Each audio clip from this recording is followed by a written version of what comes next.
बिस्मिल्लाह।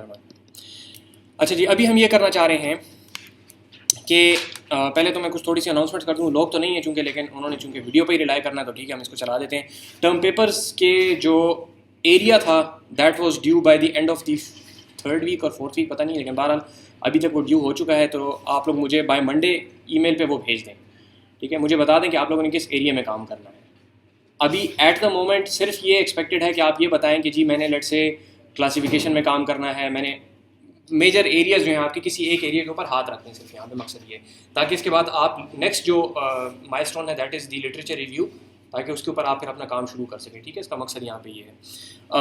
तो वो by Monday मुझे मिल जाना चाहिए। जो आप लोगों के बाकी फ्रेंड्स हैं जब आ जाएँ तो उनको बता दें, वरना उन्होंने वीडियो देख ली वटेवर। सेशनल 1 की बात हो रही थी, मुझसे पूछा है शुएब साहब ने कि हम सेशनल लेंगे या मिड लेंगे। तो मोस्ट प्रोबेबली मैं सेशनल ही लूँगा, क्योंकि मिड तक बहुत ज़्यादा ये चीज़ लेट हो जाएगी। तो अभी बेहतर है कि आप लोग इसको रिव्यू, सेशनल की तो रिव्यू कर ही लेंगे, तो बेहतर है कि सेशनल हो जाए। सेशनल की वेटेज जो है दैट इज़ 10, तो इतना कोई बड़ी बात नहीं है। सिंपल से कंसेप्चुअल किस्म के क्वेश्चन होंगे, कोई फार्मूले याद करने की ज़रूरत नहीं है, आपको पता होना चाहिए फार्मूले का मकसद क्या है, ठीक है। वो इंशाल्लाह सेशनल से भी फ़ायदा हो जाएगा कि आपको पेपर का पैटर्न पता चल जाएगा जिन्होंने नहीं देखा हुआ। स्लेट के ऊपर मैंने relevant-resources.txt एक फ़ाइल अपलोड कर दी है, और वो अपलोड करने का मकसद ये था कि स्लेट मुझे बड़ी फाइल्स अपलोड करने नहीं छोड़ रहा था। तो जो 2 बुक्स हैं हमारी, एक probabilistic interpretation of machine learning के बारे में है, introduction to machine learning using probability, इस तरह करके कुछ नाम है उसका, ठीक है। तो वो बहुत अच्छी किताब है। हम उसके फ़्लो को फॉलो नहीं कर रहे, लेकिन एज अ रेफरेंस पढ़ने के लिए बहुत अच्छी किताब है वो, ठीक है। तो वो मैंने अपलोड कर दी है वहाँ पे, इसमें आपको लिंक मिल जाएगा और लिंक के अंदर फिर वो शेयर्ड है। और दूसरी इंट्रोडक्शन टू प्रोबेबिलिटी की किताब है, वो भी MIT का जो कोर्स है प्रोबेबिलिटी का, उससे ली गई है, उन्हीं की प्रोफेसर की है। काफ़ी अच्छी किताब है, दोनों मैंने बहरहाल अपलोड कर दी है देयर एज रेफरेंस। उनको किसी स्पेसिफिक मैं एक्सपेक्ट नहीं कर रहा कि आप लोग पढ़ेंगे, लेकिन they're good for using as a reference. एक दो चीज़ें नज़र में आई सामने, तो मैंने कहा आपको बता दूँ। एक कंपटीशन होता है international joint conference on artificial intelligence में, symposium on AI birds game playing का कॉन्सेप्ट है कि, और इसमें बेसिकली आप लोगों को पता होगा एंग्री बर्ड्स का, एंग्री बर्ड्स वालों ने ही ये चीज़ बनाई है। और बेसिक इसका मकसद ये है कि एक इंटेलिजेंट मशीन बनाई जाए जो कि एंग्री बर्ड्स खेल सके। अब एंग्री बर्ड्स खेलना is a very intelligent kind of a task, ठीक है। तो उसके अंदर उन्होंने फ्रेमवर्क भी दिया हुआ है, जावा बेस्ड काफ़ी उनका काम है, पाइथन और सी के भी उसके अंदर इंटरफेसेस मौजूद हैं। बेसिक मकसद ये है कि आप ऐसा एजेंट बना सकें जो कि इंटेलिजेंटली रिकग्नाइज करके मुख्तलिफ चीज़ों को, तो एक बड़ा सारा फ्रेमवर्क आपको तैयार मिल जाता है, आप उसके अंदर एक्सपेरिमेंट बस बड़ी अच्छे तरीके से कर सकते हैं। तो ये एक नज़र इसको अगर देख लें, इंटरेस्ट का लगे तो आप कर सकते हैं। दूसरी जो चीज़ है जो कि तकरीबन सबके लिए रेलेवेंट है, वो gitkive.com है। ये बेसिकली आपके पास, अगर आप लोगों ने नाम सुना हो आर्काइव का, ARXIV, ठीक है, it's public repository of papers. इसके अंदर कुछ पीयर रिव्यू होता है और वो पेपर्स अपलोड कर देते हैं। इट्स नॉट अ जर्नल, लेकिन it has a very high reputation in pure sciences, machine learning, इसके अंदर इसका काफ़ी हाई रेपुटेशन है अगर आप इसके अंदर कोई चीज़ अपलोड करते हैं। इट्स बेसिकली ये प्री प्रिंट सर्वर, मतलब ये कि आपने किसी जर्नल में पेपर पब्लिश करना है, लेकिन आप ये कहते हैं कि मैं उससे पहले यहाँ पे अपलोड कर देता हूँ फॉर द रिकॉर्ड कि हाँ जी ये काम मेरा ही है। वो जो आइडिया चोरी होने वाली बात होती है, उसके लिए बनाया गया था आइडिया। तो आर्काइव के ऊपर आपको बहुत अच्छे अच्छे पेपर्स मिलते हैं। मशीन लर्निंग के अक्सर जो state of the art papers हैं आपको पहले आर्काइव पे मिलेंगे, फिर उसके बाद जब वो कॉन्फ्रेंस या जर्नल में पब्लिश हो जाते हैं फिर नजर आते हैं। तो उसको और गिटहब को मिलाकर एक चीज़ बनाई गई है। तो यहाँ पे आपको एक गिटकाइव के नाम से मिलती हैं। इसमें रूटीनली नए प्रोजेक्ट्स आते हैं। इसमें 2 चीज़ें होती हैं, एक आपको यहाँ पे मिलेगा आर्काइव का लिंक, तो यहाँ पे वो रिसर्च पेपर आपको मिलेगा जो भी लेटेस्ट होगा, बाकी यहाँ पे एब्स्ट्रैक्ट है इसका सारे का सारा, और यहाँ पे गिटहब के कोड का लिंक आपको मिलेगा। तो you get the paper as well as the code, ठीक है। तो आपको ज़्यादा ढूंढना नहीं पड़ता कि भाई किस पेपर का कोड अवेलेबल है, किसका अवेलेबल नहीं है। तो ये मैंने यहाँ पे खोला हुआ है, pro FET feature engineering captures high level protein functions. तो आप जो मेरा ख्याल है कुछ इस तरह प्रोटीन्स के ऊपर जो लोग काम कर रहे हैं, वो मिसाल के तौर पे अगर इस पेपर को एक्सप्लोर करना चाहें तो यहाँ पे इसके अंदर इन्होंने पाइथन का कोड दिया हुआ है, बाकायदा तफसील के साथ गिटहब के ऊपर अवेलेबल है, पेपर भी है। दोनों चीज़ें जब सामने आ जाती हैं तो आप बड़ी आसानी से उसको रिप्रोड्यूस कर सकते हैं। तो एक अच्छा रिसोर्स है, इसको ज़रूर फॉलो कीजिए। तकरीबन वीक में 1-2 इसकी अपडेट्स तो आती हैं इसके अंदर पेपर विद कोड। आर्काइव पे सिर्फ रिसर्च पेपर्स हैं, ठीक है। तो वहाँ पे आपको पता नहीं कि भाई ये पेपर जो मैं पढ़ रहा हूँ इसका कोड है कि नहीं है, तो ज़ाहिर बात है हमें हर काम तो हम रिप्रोड्यूस नहीं कर सकते ना। तो यहाँ पे आपको गिटकाइव के ऊपर वो वाली चीज़ें मिलेंगी जिनका कोड भी अवेलेबल है और पेपर भी अवेलेबल है, ठीक है। तो मतलब दोनों चीज़ें आप अच्छे तरीके से एक्सप्लोर कर सकते हैं। फिर कुछ मशीन लर्निंग के हैं, कुछ बाहर के, लेकिन ज़्यादातर काम इसमें मुझे जो नजर आया मशीन लर्निंग से ही रिलेटेड है। तो बेसिकली आप इसको एक्सप्लोर कर सकते हैं, बाकी फिर कोई सवालात वगैरह हो कुछ हो तो फिर हम उसके अंदर ये बात डिस्कस कर सकते हैं। अच्छा, for a review, last time जो हमने बात की थी वो ये की थी कि हम कॉस्ट फंक्शन के साथ बात शुरू कर रहे हैं, और कॉस्ट फंक्शन में तरीकाकार हमने ये किया था कि हमने एक एरर फंक्शन डिफाइन किया था जिसके अंदर हमने कुछ differences between our prediction and the expected value वो हमने निकाली, उनको हमने समेशन किया तमाम पॉइंट्स के ऊपर 1/2 square mean square error basically हमने कैलकुलेट किया था।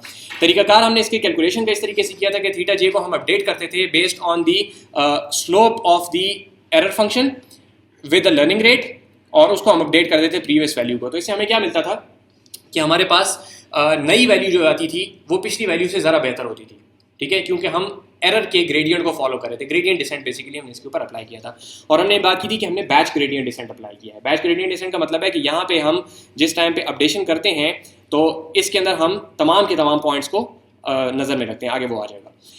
दूसरी जो चीज़ हमने देखी थी वो कंटूर प्लॉट था। कंटूर प्लॉट का बेसिकली मकसद ये था कि हमारे पास 2D में हम किसी तरीके से विजुअलाइज कर सकें कि हमारे पास जो 3D के इंफॉर्मेशन है वो कैसे आएगी, ठीक है। तो हमने सिंपली हाइट को फ्लैटन आउट कर दिया था और उसकी जगह पे हमने रिंग स्केलें या इक्वी हाइट की equi distance from the ground जो पॉइंट्स आते थे उनको हमने एक लाइन से रिप्रेजेंट कर दिया। तो यहाँ पे हमारे पास सर्कल्स आ रहे थे क्योंकि हमारे पास बॉल शेप होती, ठीक है। तो ये कंटूर प्लॉट की हमने बात की थी जी। Chain rule of derivatives, chain rule of derivatives अगर आपको उसमें कंसर्न है ना तो वो खैर फिर क्लास के बाद मुझसे वो कर लें। फॉर द टाइम बीइंग हमारे लिए उसकी इंपॉर्टेंस इसलिए नहीं है क्योंकि इसका डेरिवेटिव मैंने आपको बता दिया, उसकी वो जो है तो वो खैर है वो फिर बाद में मेरे से डिस्कस कर लें, ठीक है, वो इंशाल्लाह कर लेंगे। लेकिन जो हमें जिस चीज़ की ज़रूरत है वो ये है कि you find the derivative of this whole thing. Let say आप चेन रूल नहीं अप्लाई करते, फाइन, किसी भी तरीके से डेरिवेटिव निकालना मकसद है, ठीक है, तो वो चेन रूल खैर फिर तफसील से डिस्कस कर लेंगे। दूसरी चीज़ हमने कंटूर प्लॉट की बात की थी।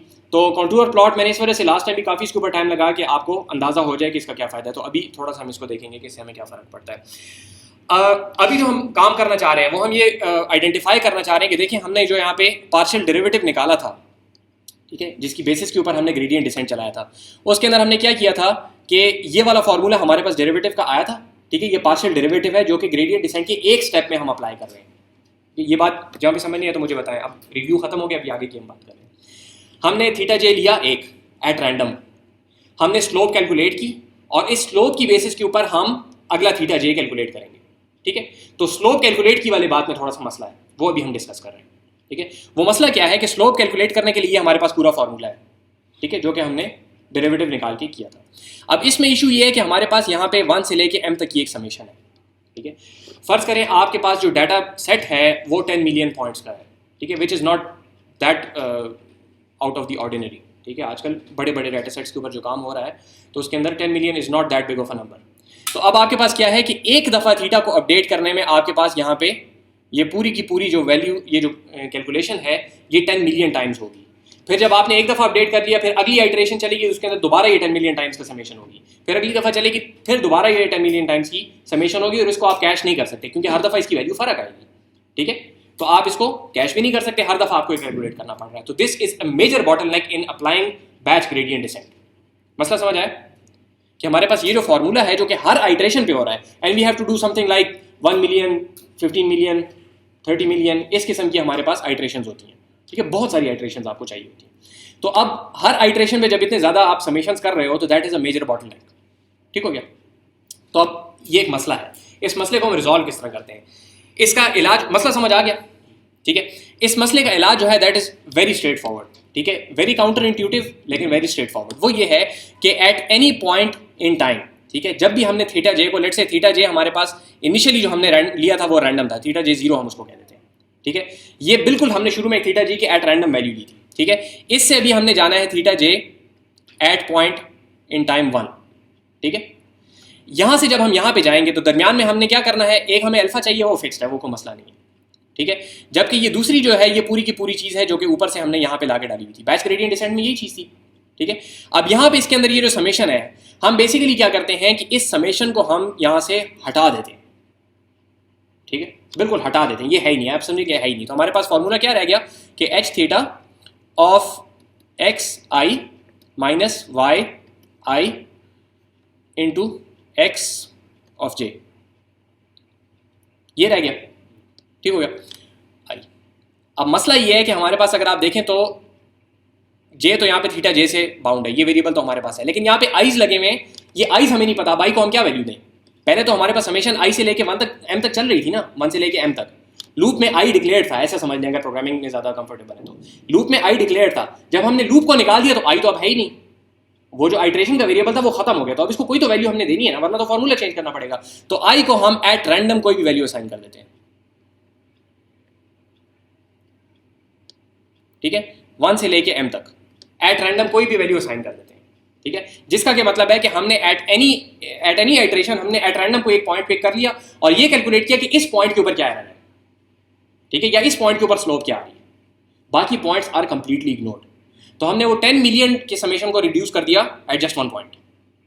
लेकिन सर अगर हम सम ऑफ स्क्वायर एरर इस्तेमाल करेंगे जी जी जी उसमें तो खामखा हम तमाम जी जी जी बिल्कुल, मैंने एग्जैक्टली इसी वजह से शुरू में आपको कहा कि this is very counter intuitive. लगता नहीं भाई इतने बहुत सारे पॉइंट्स हैं, 10 मिलियन पॉइंट्स है, आप उसमें से एक की बेसिस के ऊपर डिसीजन ले रहे हो।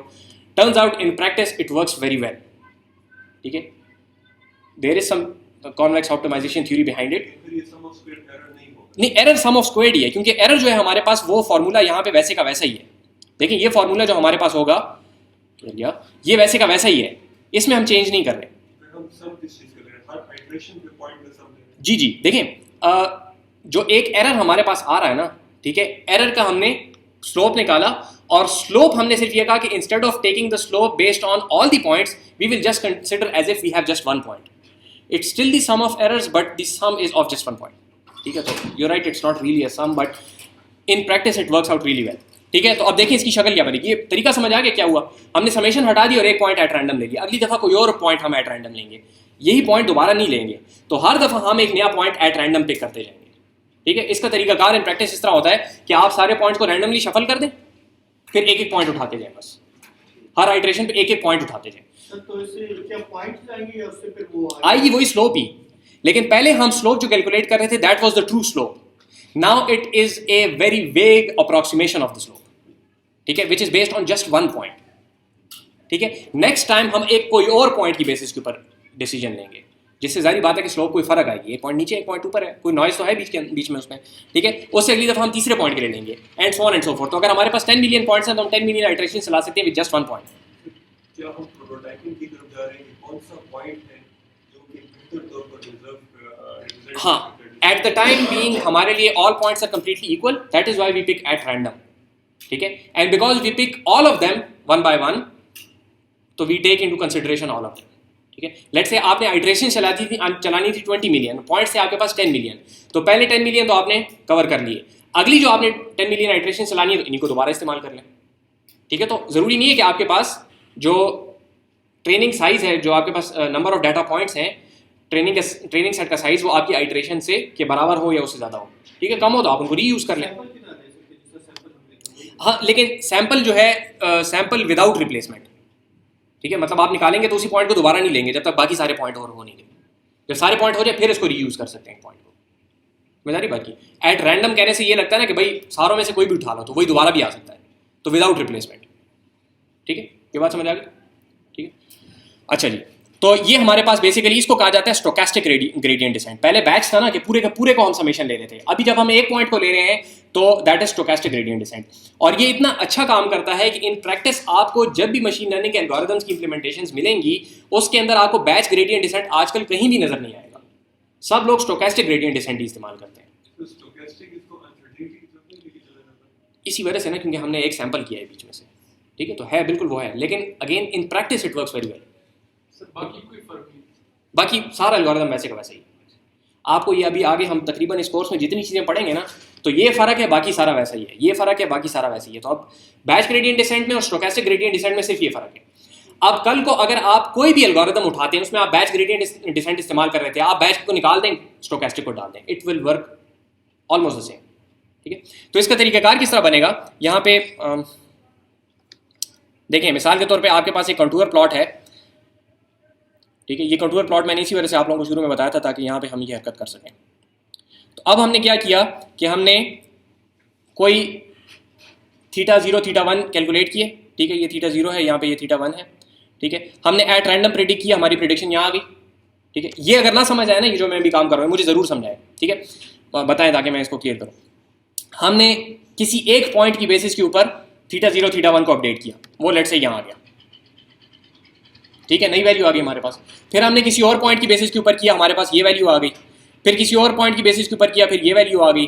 तो इन practice it will move towards the optimum, ठीक है। लेकिन अब ये देखें कि जब आप बिल्कुल ऑप्टिमम तक पहुंच गए तो अब क्या होगा कि यहाँ पे जो आपके पास ट्रेनिंग सेट है उसके अंदर भी तो कुछ नॉइज है ना, जो एक्चुअल ग्राउंड ट्रूथ है, अगर आप उस तक भी पहुंच गए तो वो भी तो ग्राउंड ट्रूथ से थोड़ा ऊपर नीचे हो रहे हैं ना नॉइज की वजह से। तो अब आप क्या करेंगे कि यहां तक पहुंचने के बाद फिर आप बिल्कुल मिनिमम आपके पास नहीं रहेगी, आपका थोड़ी थोड़ी सी ऑसिलेशन होती रहेंगी, ठीक है, क्योंकि हर पॉइंट उसको किसी एक तरफ खींचने की कोशिश करेगा जो कि ग्राउंड ट्रूथ से दूर है। तो स्टोकेस्टिक ग्रेडियंट डिसेंट में ये इशू है कि आपके पास आपको लर्निंग रेट थोड़ा सा ज्यादा अच्छे तरीके से करना पड़ता है ताकि आखिर में जो आपके पास छोटी छोटी सी ऑसिलेशंस रह जाती हैं वो बहुत थोड़ी हैं। सर अगर हम इसकी बात करें, हर पॉइंट जो है वो उसको अपनी तरफ खींचेगा, अगर हम स्लोप करें तो स्लोप तो सबका एक ही डायरेक्शन में है। जी जी, लेकिन हम सारों को देख ही नहीं रहे ना, अब तो एक को देख रहे हैं, एट एनी आइटरेशन हम एक को देख रहे हैं, तो वो उसको थोड़ा सा उधर खींच लेता है, अगला आता है वो थोड़ा सा उधर खींच लेता है, फिर अगला आता है वो थोड़ा सा उधर खींच लेता है। अगर वो अगला उसकी स्लोप में ना आए फिर नहीं आएगा, इन जनरल नहीं आएंगे, क्योंकि हमारे पास डाटा सेट देखिए इस तरह है ना, लेट से हमारे पास ग्राउंड ट्रूथ हमें पता है कि ये है, लेकिन जो हम अगला पॉइंट देख रहे हैं वो थोड़ा सा ऊपर है तो वो θ1 को थोड़ा सा ऊपर खींच लेगा, अगला वाला थोड़ा सा नीचे है वो उसको थोड़ा सा नीचे खींच लेगा। तो we will always be oscillating around the ground truth now instead of arriving at a. Sir अगर हम रैंडम कर रहे हैं जी जी तो जी, ये भी हो सकता है कि उसको बहुत पीछे बिल्कुल बिल्कुल बिल्कुल बिल्कुल हो सकता है, but in practice again it turns out to work really well, ठीक है, हो सकता है, बिल्कुल ठीक है, ठीक है। बाकी इसकी कॉन्वेक्स ऑप्टिमाइजेशन वगैरह में कुछ थ्योरी वगैरह है, उसमें हम नहीं जा रहे, लेकिन आसान अल्फाज में बता दूं कि when you apply it in practice it works really well, other than this is oscillation problem, ठीक है, ये ऑसिलेशन आपके पास रहेगी। तो हमने जो कहा था ना कि भाई आइटरेशंस कब स्टार्ट करेंगे, जब जे ऑफ थीटा जो है वो चेंज होना बंद हो जाए, तो अब बंद कभी भी नहीं होगा, ये आपको प्रैक्टिकल के हिसाब से ये एक मसला है। अगर आपका वो रूल था ना कि चेंज होना बंद हो जाए और आप स्टोकेस्टिक ग्रेडियंट डिसेंट अप्लाई करें तो ये चेंज होना बंद नहीं होगा, ये ऑसिलेशन होती रहेगी। सही है सर, जब हम रैंडम देते हैं तो क्या सर जरूरी है ग्राउंड ट्रूथ की तरफ ही जाएगा या उससे जी, in practice it does happen to go there, जी, मतलब जो आपका ग्लोबल ऑप्टिमम है ना उसी की तरफ जाता है, ठीक है। Again you have to actually practise it to accept it internally, ठीक है। तो अभी मैं आपको कह रहा हूँ लेकिन दिमाग मानता नहीं, इसलिए शुरू में मैंने कह दिया कि इट्स वेरी काउंटर इंट्यूटिव, लगता नहीं है कि भाई 10 मिलियन कहाँ पे और एक पॉइंट कहाँ पे, तो how would it work, but it does work. तो इसकी कोई बेसिस है, कोई रूल? जी जी, कॉन्वेक्स ऑप्टिमाइजेशन में इसकी बेसिस हैं, मुझे खुद भी सही पता नहीं है, मैंने यहीं तक बात की हुई है कि इट वर्क्स। नाउ सर बता दें इसी को अगर आप सर्च कर लें ना स्टोकेस्टिक ग्रेडियंट डिसेंट का, अगर आप प्रूफ कहीं पे निकाल लें तो आपको मिल जाएगा, लेकिन वो बाकायदा पूरा एक सब्जेक्ट अपनी जगह पे कॉन्वेक्स ऑप्टिमाइजेशन, ठीक है। अच्छा, ठीक हो गया, तो ये बात समझ आ गई कि हमारे पास एक इशू ऑसिलेशन करेगा, ठीक है। तो ये हमारे पास है स्टोकेस्टिक ग्रेडियंट डिसेंट। अब यहाँ पे हमने क्या किया कि हमने m को बेसिकली सेट कर दिया 1 पे, i = 1 to 1, ताकि एक ही हमने, ठीक है। ऐसा भी हो सकता है कि यहाँ पे हम बजाय इसके कि बिल्कुल एक तक ले आए, 10 मिलियन और एक के दरमियान में कोई एक चीज सेट कर लें, ठीक है। लेट्स से हम कहते हैं कि हम m को सेट कर देते हैं 10 तक, तो हम एट रैंडम हर आइटरेशन पे 10 पॉइंट्स उठाएंगे या एट रैंडम हर आइटरेशन पे 100 पॉइंट्स उठाएंगे। तो this is a balance between batch gradient decent and stochastic gradient descent. ये स्टोकेस्टिक नहीं, इसको फिर हम कहेंगे मिनी बैच ग्रेडियंट डिसेंट, ठीक है। अगर आपने इसको 10 पे सेट कर दिया तो फिर हम इसको कहेंगे mini batch gradient decent. 2 point होगा, 2 भी उठा सकते हैं, 10 भी उठा सकते हैं, एक से ज्यादा हो गया ना तो वो स्टोकेस्टिक हम उसको नहीं कहेंगे, हम उसको मिनी बैच कहेंगे। और ये जो साइज है इसको कहते हैं मिनी बैच साइज या बैच साइज। इन दोनों में फिर मतलब कौन अच्छा है? डिपेंड करता है आपके डाटा सेट के ऊपर। कभी कभी आपके पास वो जो एरर फंक्शन होता है वो इतना ज़्यादा कॉम्प्लिकेटेड होता है कि अगर आप बैच साइज भी लेते हैं तो it doesn't work really well, लेकिन नॉर्मली आपको इंप्लीमेंटेशंस में मिनी बैच ग्रेडियंट डिसेंट ही मिलता है, ठीक है, because working with 1000 points let's say is not that big of a deal, ठीक है, it works really well in general, ठीक है। लेकिन जब आपके पास मिसाल के तौर पे आप इमेजेस के ऊपर काम कर रहे हो, आपके पास 1024 के इमेजेस हैं, तो उस वक्त फिर आपके पास ये चीज़ ज़रा सी मुश्किल हो जाती है, ठीक है, क्योंकि उसमें even 10,000 is a big number, ठीक है। तो फिर उसमें आप उसको बैच साइज को छोटा करते हैं। तो ये अब देखें आपको ऐसा ऐसा वो डिसीजंस नजर आने शुरू हो जाएंगे। स्टोकेस्टिक ग्रेडियंट डिसेंट आपको तैयार मिलेगा, इंप्लीमेंटेड मिलेगा, उसको आपको इंप्लीमेंट नहीं करना पड़ेगा, लेकिन आपको ये डिसीजन लेना पड़ेगा कि मेरा बैच साइज कितना है, मेरा लर्निंग रेट कितना है, मैंने ऑसिलेशंस कितनी एक्सेप्टेबल है मेरे लिए, ठीक है। अब ये डिसीजन आपके आ जाएंगे which is the art in machine learning. इस वजह से मशीन लर्निंग को कंप्लीटली ऑटोमेट नहीं किया जा सकता, मशीन लर्निंग एक्सपर्ट्स की ज़रूरत है, ताकि वो ये पैरामीटर्स जो है ना, इनको कहते हैं हाइपर पैरामीटर्स। मॉडल के अपने कुछ पैरामीटर्स होते हैं और ये पैरामीटर्स उन पैरामीटर्स को इफेक्ट कर रहे हैं, तो इनको हाइपर पैरामीटर्स कहा जाता है। इन हाइपर पैरामीटर्स को सेट करना, इसके भी तरीके हैं मशीन लर्निंग के अंदर, लेकिन वो थोड़े से बाद में जाके फिर हम देखेंगे इंशाल्लाह गॉसियन प्रोसेसेस वगैरह में, ठीक है जी। ये बात समझ आ गई। अच्छा, इसी से रिलेटेड एक और इशू है, उसको इस तरीके से देखें कि हमारे पास अगर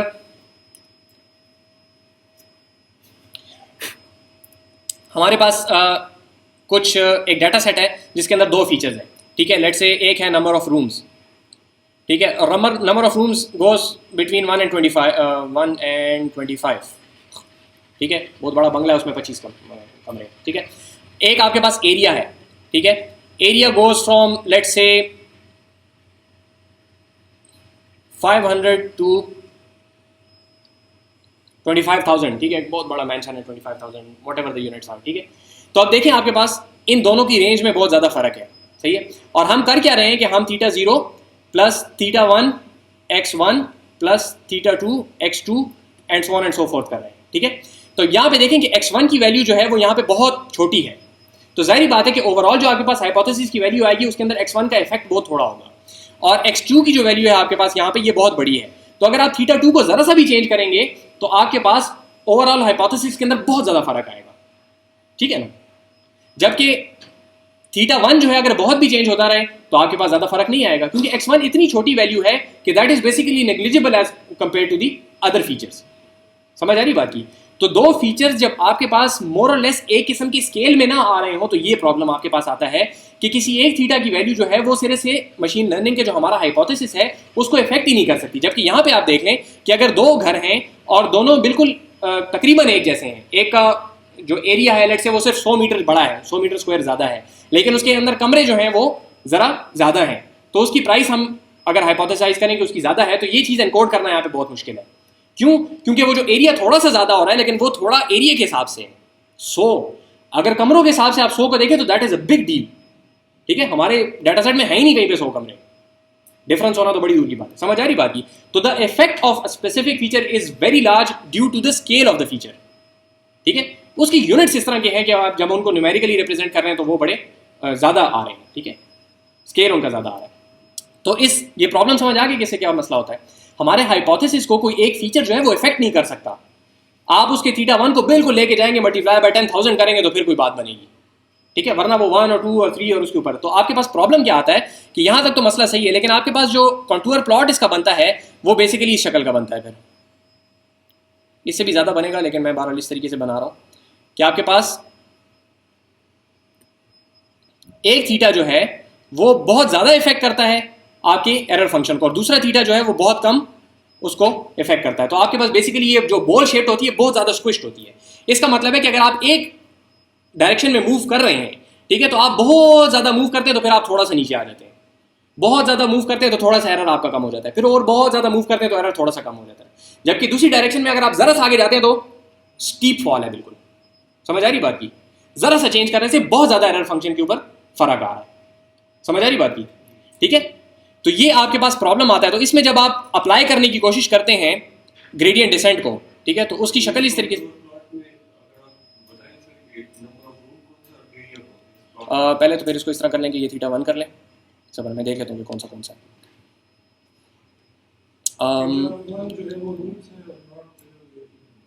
हाँ नहीं, यहाँ पर तो है, वो इधर प्लॉट में कह रहे हैं कि θ1 कौन सा है। तो θ1 हमारे पास आएगा जो कि बहुत ज़्यादा इफेक्ट कर रहा है, उसको ज़रा से चेंज करने से बहुत ज़्यादा इफेक्ट आता है, तो ये θ1 आएगा और ये θ2 आएगा आपके पास, ठीक है। निकाला मैंने किस तरीके से कि θ1 को ज़रा सा चेंज करने से हमारे पास बहुत ज़्यादा एरर में फ़र्क आ रहा है, ठीक है, तो ज़रा सा आप जाते हैं तो it's a very steep fall. और θ2 को जब आप सॉरी ऊपर मैंने गलत देखा है, जी जी, ये θ1 है और ये θ2 है, कैलकुलेट वो करके और बोल दिया, ठीक है। जब θ2 को आप ज़रा सा चेंज करते हैं, ठीक है, ये θ2 है विच इज़ दी एरिया और θ1 is the number of rooms, ठीक है। तो जब आप θ2 को ज़रा से चेंज करते हैं तो you have a very steep fall, उसका बहुत ज़्यादा इफेक्ट है। तो जब आप इसके ऊपर ग्रेडियंट डिसेंट अप्लाई करते हैं तो अब आप ये याद रखें कि हमारे पास अल्फा तो फिक्स था, ठीक है, तो अल्फा की बेसिस के ऊपर जो स्लोप आएगी तो हमने मूव करनी है एक डायरेक्शन में। तो आप क्या करेंगे कि जाहिर बात है कि वो स्लोप आपको बहुत थोड़ी निकालनी पड़ेगी, ताकि ऐसा ना हो कि आप यहाँ आए और फिर आप इसके ऊपर जंप करके बहुत बाहर निकल जाए, ठीक है, आप बहुत दूर नहीं जाना चाहते, तो आपको अल्फा छोटा रखना पड़ेगा। तो अब आप आहिस्ता आहिस्ता मूव करेंगे, यूँ फिर यूँ फिर यूँ, ठीक है। तो अब ये देखें आपकी आइटरेशंस बहुत ज़्यादा लगेंगी इसके ऊपर। आप इसको ज़्यादा क्यों नहीं कर सकते? क्योंकि आप थीटा 1 की डायरेक्शन में ज़्यादा मूव अगर करेंगे तो थीटा 2 की डायरेक्शन में भी बहुत ज़्यादा मूव कर लेंगे, तो वो जो डाइवर्जेंस थी हमारे पास वो आ जाएगी, फिर आप वो नहीं कर सकते। अगर आप इसको छोटा ही रखते हैं अल्फा को, तो फिर मसला है आइटरेशन आपकी बहुत ज़्यादा लगेंगी। और ये देखें, अगर आप इसको थोड़ा सा और इस तरीके से खींच दें तो आपके पास instead of 5 iteration you get something like 2000 iteration. ठीक है, तो आपके पास प्रोग्रेस बहुत स्लो होती है। तो या प्रोग्रेस बहुत स्लो होगी या डाइवर्जेंस हो जाएगी, दोनों चीज़ें हमारे लिए एक्सेप्टेबल नहीं है। ठीक है, तो हम करते हैं इसको क्या है कि हम सिंपली इसको कर लेते हैं जिसको कहा जाता है फीचर स्केलिंग या नॉर्मलाइजेशन। तो तरीकाकार उसका ये होता है कि आप बहुत सारे तरीके हैं। एक इस तरह है कि आप उसके अंदर इस तरह करते हो कि लेट से आपके पास कोई भी वैल्यू है, अगर आपने नॉर्मलाइज करना है एक्स को, तो that is x minus x bar divided by the x में से मीन माइनस करके, लेट से इसकी जो आपके पास मैक्स माइनस मिन है, ठीक है, मैक्स ऑफ एक्स मिन ऑफ एक्स। इसकी एग्जांपल इस तरह लेने के लेट से आपके पास कोई एक वैल्यू है विच इज 15, लेट से 18, ठीक है, 18 है आपके पास। 18 में से आपने इसका मीन माइनस करना है, ठीक है, रूम्स को मैं नॉर्मलाइज करूँगा। मीन इसका आता है 1 और 25 का, लेट से तकरीबन आपके पास मीन आ रहा है 12, ठीक है, और इसमें से आप माइनस कर देते हैं 24 को, ठीक है। 24 कहाँ से आया? 25 माइनस 1, मीन जितने डाटा पॉइंट्स हैं उनका मीन है, और 18 ये स्पेसिफिक पॉइंट है जिसको हम नॉर्मलाइज करने की कोशिश कर रहे हैं, ठीक है। तो इससे आपके पास कोई वैल्यू आ जाएगी which will be I don't know something like, बहुत सारे तरीके हैं नॉर्मलाइजेशन के। कुछ में हाँ वो स्टैंडर्ड डिविएशन को ले आते हैं, बहुत सारे तरीके हैं। कहने का मतलब ये है कि आपके पास बेसिकली 0 से लेके 1 की रेंज में आ जाने चाहिए सारे फीचर्स। तो अब क्या होगा कि हर फीचर जो है अपने हिसाब से चाहे जो भी इफेक्ट करता है, लेकिन और फीचर्स के हिसाब से उसकी जो टोटल रेंज बनती है दैट इज बिटवीन 0 एंड 1, ठीक है, समझ आ गई बात की। तो इसको कहा जाता है फीचर स्केलिंग। ये भी एक इंपॉर्टेंट स्टेप है आपके किसी भी मशीन लर्निंग को अप्लाई करने के लिए, मशीन लर्निंग के प्रोसीजर को अप्लाई करने के लिए। ये अभी हम आहिस्ता आहिस्ता साथ साथ वो चीज़ें आप देखने की शुरू कर रहे हैं कि जब आप मशीन लर्निंग को अप्लाई करते हैं तो आपको क्या मसाइल आते हैं। अगर आप फीचर स्केलिंग नहीं करेंगे और आप वैसे ही कोई काम शुरू कर देंगे तो आपके पास जो कन्वर्जेंस है वही नहीं आएगी। जब कन्वर्जेंस नहीं आएगी आपके पास थीटा 0 थीटा 1 की वैल्यूज नहीं आएगी, आपका कोई एल्गोरिथम भी काम नहीं करेगा। Mostly yes. हम इसको जब आगे जाके इंशाल्लाह थोड़ा सा 3-4 लेक्चर्स के, बल्कि 2 लेक्चर्स के बाद हमारा आ जाएगा प्रोबेबिलिस्टिक इंटरप्रिटेशन, इस सारी चीज़ की हम खोलेंगे, ठीक है। वो कोर्सेरा के कोर्स में नहीं है, वो अभी आप भी पूछ रहे थे। तो प्रोबेबिलिस्टिक इंटरप्रिटेशन हम इसकी खोलेंगे कि भाई ये एक्चुअली हो क्या रहा है, ये जो हमने एरर फंक्शन दिया है ये किधर से आया, हवा में से आया है या इसकी कोई वाकईतन कोई फाउंडेशन है हमारे पास, ठीक है। तो हम इसको बिल्कुल कंक्रीट उससे खोलेंगे तो वहाँ पे फिर आपको थोड़ी सी इससे लिंक्स और मिल जाएंगे इसके, ऑल्दो कि हम इसमें बहुत ज़्यादा तफसील से फिर नहीं जाएंगे, ठीक है। तो फीचर स्केलिंग एक चीज़ है, वो हमने यहाँ पे देख ली। अब फीचर स्केलिंग आपको हर एल्गोरिथम में, आपकी पूरी पाइपलाइन में बस एक स्टेप होगा फीचर स्केलिंग का। आप जब भी मशीन लर्निंग अप्लाई करेंगे तो आप वहाँ पे कहीं ना कहीं पे एक फीचर स्केलिंग का एल्गोरिथम आपको लगाना पड़ेगा, ठीक है। एक पाइपलाइन में एक स्टेप आएगा, सही है। अब ये पाइपलाइन आहिस्ता आहिस्ता हमारी बड़ी होती जाएगी। आपने जब लर्निंग करनी है, आपने एरर फंक्शन डिसाइड करना है, वो हम पहले बात कर चुके हैं। आपने लर्निंग रेट डिसाइड करना है, आपने ये डिसाइड करना है कि मैंने ग्रेडियंट डिसेंट अप्लाई करना है, बैच ग्रेडियंट डिसेंट अप्लाई करना है, स्टोकेस्टिक करना है, बैच करना है, मिनी बैच करना है, ठीक है। बैच का साइज कितना होगा, ये सारे डिसीजन अब आपके आते जाएंगे ऐसे, ठीक है। जी जी, वो भी आपको कैलकुलेट करनी पड़ेगी। लेकिन स्टोकेस्टिक में तो ऑसिलेशन हो रहा है। जी जी जी, इसमें हमारे पास टॉपिक क्राइटेरिया वो आपको बेसिकली इस तरह कहना होगा कि what oscillation is sufficient for me. पहले हम ये कह रहे थे ना कि what difference is sufficient for me, अब हम कहेंगे what oscillation is, let's say 0.02 की ऑसिलेशन हो रही है, fine, it's not that big of a deal. किसी किसी केस में 0.000002 तक आपको जाना पड़ेगा, डिपेंड करता है आपको। तो ये वो डिसीजन है जो कि आपको प्रैक्टिस में लेने पड़ते हैं, जो कि एक मशीन लर्निंग के जो एक्सपर्ट होता है उसका काम होता है, ठीक है। ये बात समझ आ गई सर? ये जो फीचर स्केलिंग है, नॉर्मली हमारे पास जो फीचर्स होते हैं ना, वो लेट्स से अब वेदर है, उसका होता है विंटर, वो तो चेंज नहीं होते हैं। हाँ, हम उसको स्केलिंग कहते हैं, उसको करना नहीं, ये उनकी हम बात करें जो कि ऑलरेडी न्यूमेरिक है, ऑर्डर्ड है, ठीक है। जो आपके पास डिस्क्रीट वैल्यूज होती हैं जो कि अनऑर्डर्ड सेट्स होते हैं, वो अभी हमने डिस्कस नहीं किए हैं, वो हर एल्गोरिथम पे लगते भी नहीं है। इस वजह से अब यहाँ पे आप उसको नहीं फिट कर सकते, ठीक है, क्योंकि उसका एरर जो है वो इस तरीके से न्यूमेरिकली आप नहीं कैलकुलेट कर सकते। उनकी बात हम अभी नहीं कर रहे, वो उसकी अगर आप खुद देखना चाहें तो रैंडम फॉरेस्ट वगैरह में उसको आप कर सकते हैं उसके जरिए से, लेकिन उसमें फॉर द टाइम बीइंग हम नहीं जा रहे उन चीज़ों में, जो कि बहुत आखिर में अगर हमारे पास टाइम हुआ तो हम करेंगे। और सर ये फीचर स्केलिंग 2-3 अल्फाज में खैर है, हम वीडियो रिकॉर्ड कर रहे हैं, आप देख सकते हैं। लेकिन रिग्रेशन में जो आउटपुट है वो कंटिन्यूअस है, इनपुट्स में आप कुछ भी ले सकते हो, ठीक है। इनपुट्स में है फ्लेक्सिबिलिटी है, ठीक है। असल में मैंने इसलिए भी नहीं बताया कि आगे वाली चीज़ें बस इस पर डिपेंडेंट नहीं है, तो आप फिर कहने का मतलब नहीं समझ आते, ठीक है। अच्छा, अभी हम इसको जरा सा एक और लिमिटेशन को लिफ्ट करेंगे। हमारे साथ मैंने लास्ट टाइम कहा था ना लिमिटेशन को लिफ्ट करेंगे, तो हमने यहाँ पे बिल्कुल शुरू में एक अजम्पशन ली थी कि हमारे पास जो लाइन है वो स्ट्रेट है, ठीक है, गलत आ गई है लेकिन बार स्ट्रेट लाइन है, ठीक है। लीनियर रिग्रेशन हम इसको कह रहे हैं, ठीक है। शुरू से हम लगे हुए हैं कि लीनियर रिग्रेशन, इसका मतलब है कि थीटा 0 और थीटा 1 वाई और एक्स के दरमियान में जो रिलेशनशिप है दैट इज लीनियर, कहीं पे भी एक्स स्क्वायर नहीं आया, ठीक है। तो जब एक्स स्क्वायर नहीं आया तो हम तो सिर्फ लाइन ड्रॉ कर सकते हैं। हो सकता है कि इसके अंदर लाइन वाला रिलेशनशिप ही ना हो सकता है इसके अंदर जो रिलेशनशिप हो वो इस तरह का हो कि पॉसिबिलिटी है ना, दोनों मैंने लाइनें गलत बनाई हैं लेकिन बहरहाल पॉसिबिलिटी मौजूद है कि रिलेशनशिप क्वाड्रेटिक हो, कि जैसे जैसे आपके पास नंबर ऑफ रूम ज्यादा होते जाते हैं प्राइस क्वाड्रेटिकली इंक्रीज होती है, क्योंकि वो चीज मेंशन की तरफ जा रही है, ठीक है। तो बहुत ज्यादा तेजी से इंक्रीज होता है, लीनियर रिलेशनशिप नहीं है, ऐसा भी हो सकता है, ठीक है। तो जब ऐसी पॉसिबिलिटी मौजूद है और हमारे मॉडल के अंदर वो फ्लेक्सिबिलिटी नहीं है तो अब हम क्या करेंगे, ठीक है। तो हम इसके अंदर एक बिल्कुल माइनर सी मॉडिफिकेशन करेंगे, अगेन बहुत छोटी सी मॉडिफिकेशन करेंगे और ये लिमिटेशन हम लिफ्ट कर देंगे। उसको किस तरीके से करेंगे देखें। हमने बेसिकली बनाना क्या है, हमने बनाना ये है कि हमारे पास अभी तक जो रिलेशनशिप है that is theta 0 plus theta 1 x1 plus dot dot dot, बाकी नहीं लगा रहा अभी फिलहाल, यानी कि y जो है वो x1 के ऊपर डिपेंडेंट है लीनियरली, ठीक है। कोई लीनियर कॉम्बिनेशन ऑफ x1 आपके पास आ रहा है यहाँ पे, ठीक है। हम करना क्या चाहते हैं कि हम ये करना चाहते हैं कि इसके अंदर x स्क्वायर भी कहीं से आ जाए, ठीक है। तो उसका एक तरीका तो ये कि हम यहाँ पे थीटा 1 x1 स्क्वायर लगाएं, ठीक है। लेकिन जब हम स्क्वायर लगा देंगे तो फिर पीछे वो सारे डेरिवेटिव्स वगैरह हमारे वो सारा कुछ वेस्ट हो जाएगा हमारा। हमने काफ़ी 2 लेक्चर लगाए उसके ऊपर, ठीक है। तो अब वो ज़ाया हो रहा है, हमारी जो इंप्लीमेंटेशन हमने की हुई है वो सारी ज़ाया हो रही है।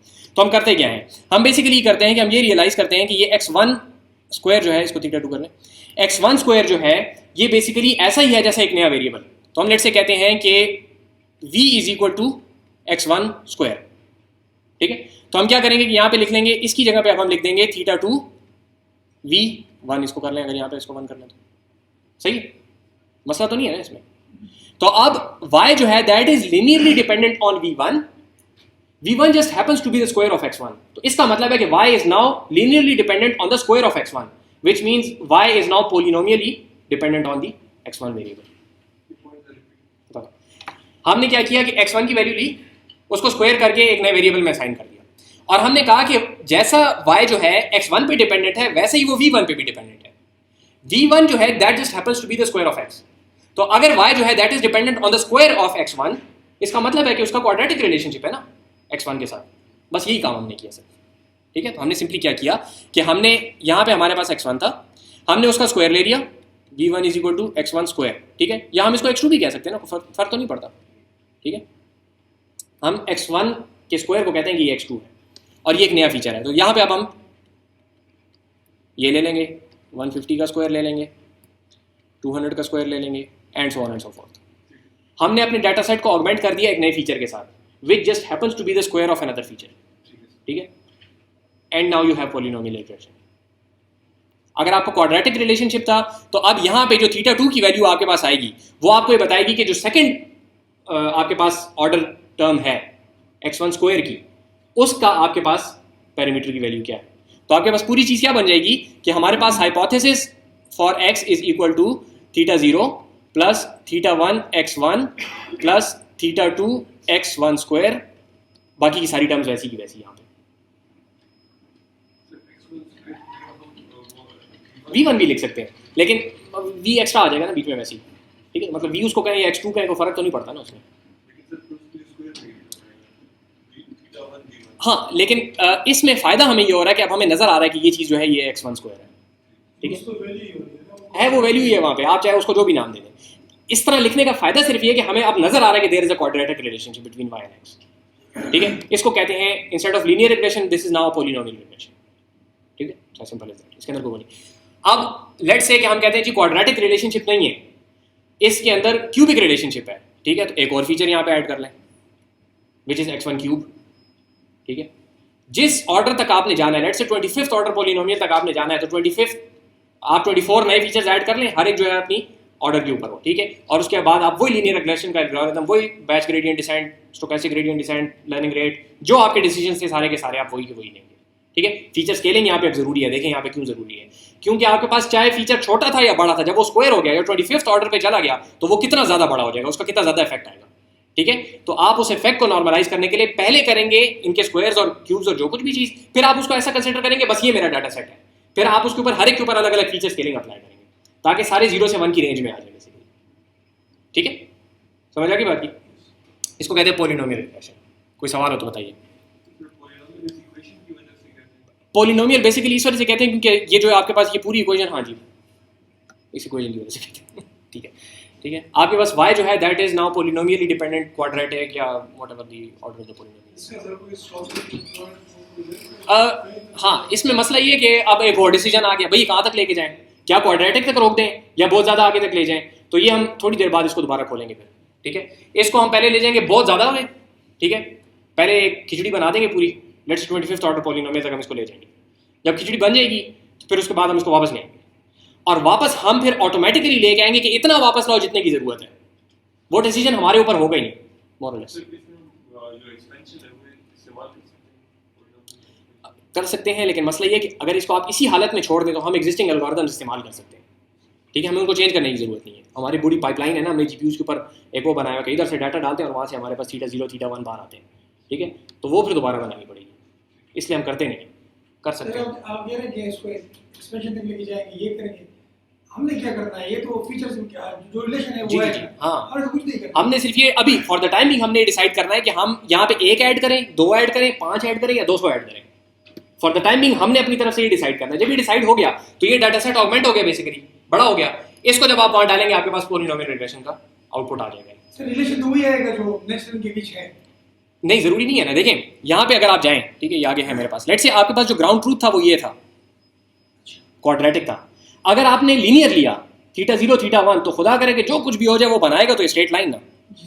ठीक है, चाहे जो कुछ भी हो जाए उसके पास तो जो तरीका है वो है θ0 θ1। वो बताएगा आपको एक इंटरसेप्ट और एक आपको बताएगा स्लोप। तो वो स्लोप को या इस तरह कर देगा या उस तरह कर देगा, बेंड नहीं कर सकता। उसके पास बेंड करने की फ्लेक्सिबिलिटी नहीं है। बेंड करने की फ्लेक्सिबिलिटी एक बेंड की तब आएगी जब आप एक क्वाड्रेटिक लगाएंगे। ठीक है, इस चीज को थोड़ा सा आप एक्सप्लोर करके देख लें नेक्स्ट लेक्चर से पहले किसी वक्त, कि जब आप सेकंड ऑर्डर पॉलिनोमियल लेते हैं तो उसके अंदर एक बेंड आ सकता है। ठीक है, इंट्यूटिवली बता दूं कि जब आप उसका एक डेरिवेटिव लेंगे तो वो एक एक्स रह जाएगा वहाँ पे। तो जैसे जैसे एक्स ज़्यादा होगा तो वो चीज़ चेंज हो सकती है। ठीक है, ये समझ नहीं है तो खैर कोई बात नहीं है। जितने आप ऑर्डर ऑफ पॉलिनोमियल ज़्यादा करते जाते हैं तो आपके पास ये जो लाइन बनती है ना, रिलेशनशिप की जो लाइन है उसके अंदर बैंड ज़्यादा आते जाते हैं। जब आपके पास बिल्कुल कॉन्स्टेंट है तो वो बिल्कुल स्ट्रेट होगी। जब एक आ जाएगा तो एक टर्न की फ्लेक्सिबिलिटी आ जाएगी। जब आप उसको क्वाड्रेटिक कर देंगे तो एक बैंड आ जाएगा, इस तरह हो जाएगा। जब पॉलिनोमियल कर देंगे तो दूसरा बैंड भी उसके अंदर आ जाएगा। जब उससे आगे फोर्थ ऑर्डर में चले जाएंगे तो एक तीसरा बैंड भी आ सकता है। तो नंबर ऑफ बैंड्स आपके पास इंक्रीज होते जाते हैं जैसे जैसे आप इसके ऑर्डर ऑफ द पॉलिनोमियल को इंक्रीज करते जाते हैं।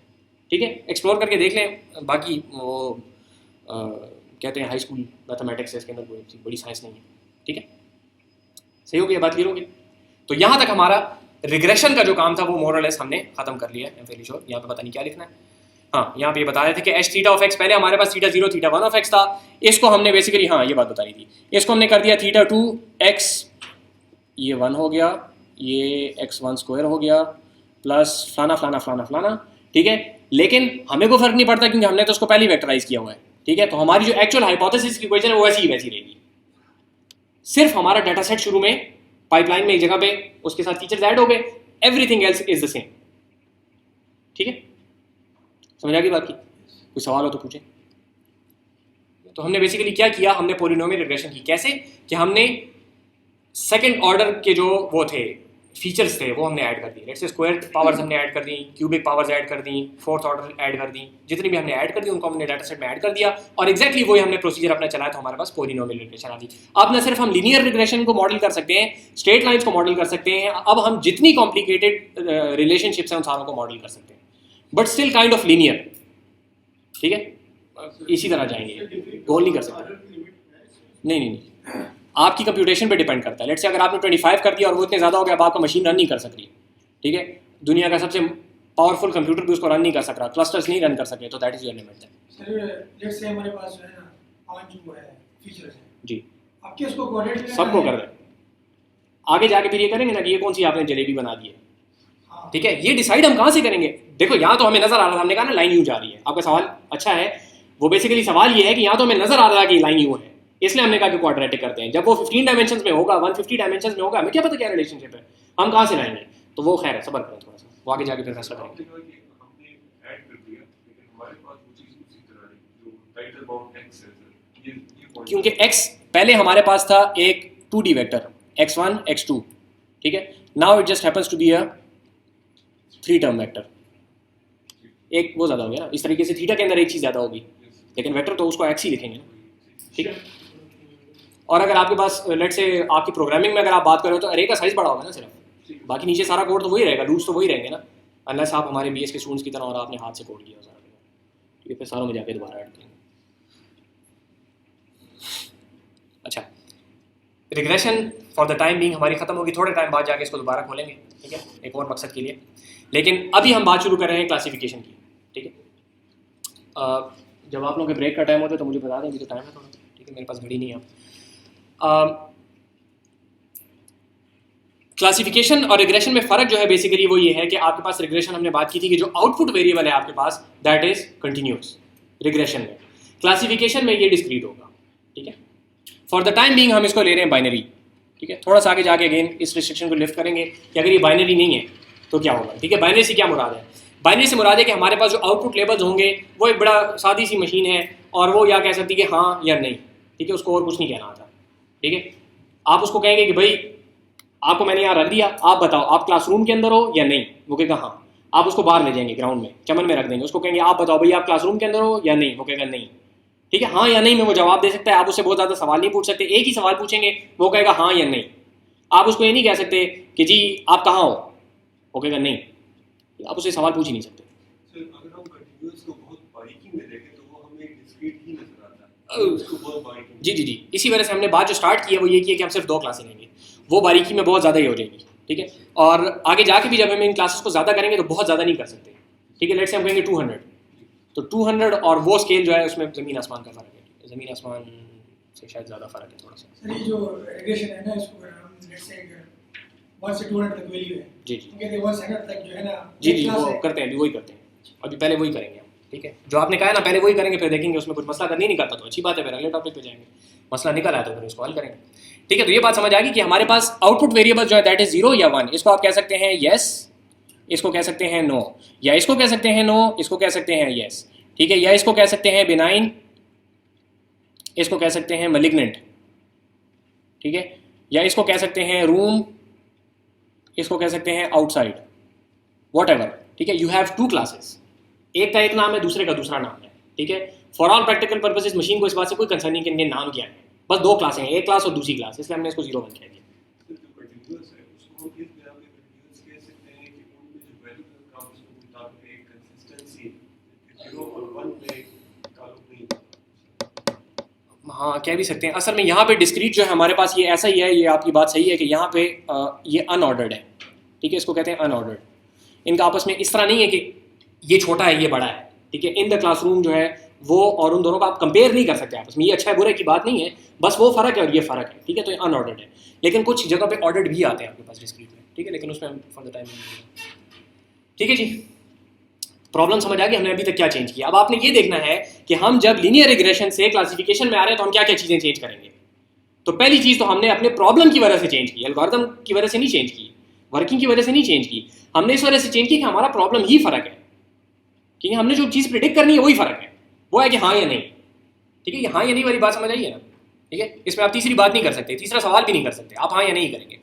अच्छा, ये एक हमारे पास एग्जाम्पल है जो कि काफ़ी कॉमन एग्जाम्पल है, वो ये है कि आपके पास यहाँ पे जो इंडिपेंडेंट वेरिएबल है दैट इज ट्यूमर साइज, और आपके पास यहाँ पे जो डिपेंडेंट वेरिएबल है जो कि आउटपुट वेरिएबल है that is the cancer malignant और नॉट। मेलिग्नेंट का मतलब होता है कि there is a chance that you die, और बिनाइन का मतलब है कि there is a chance that you will only suffer, ठीक है।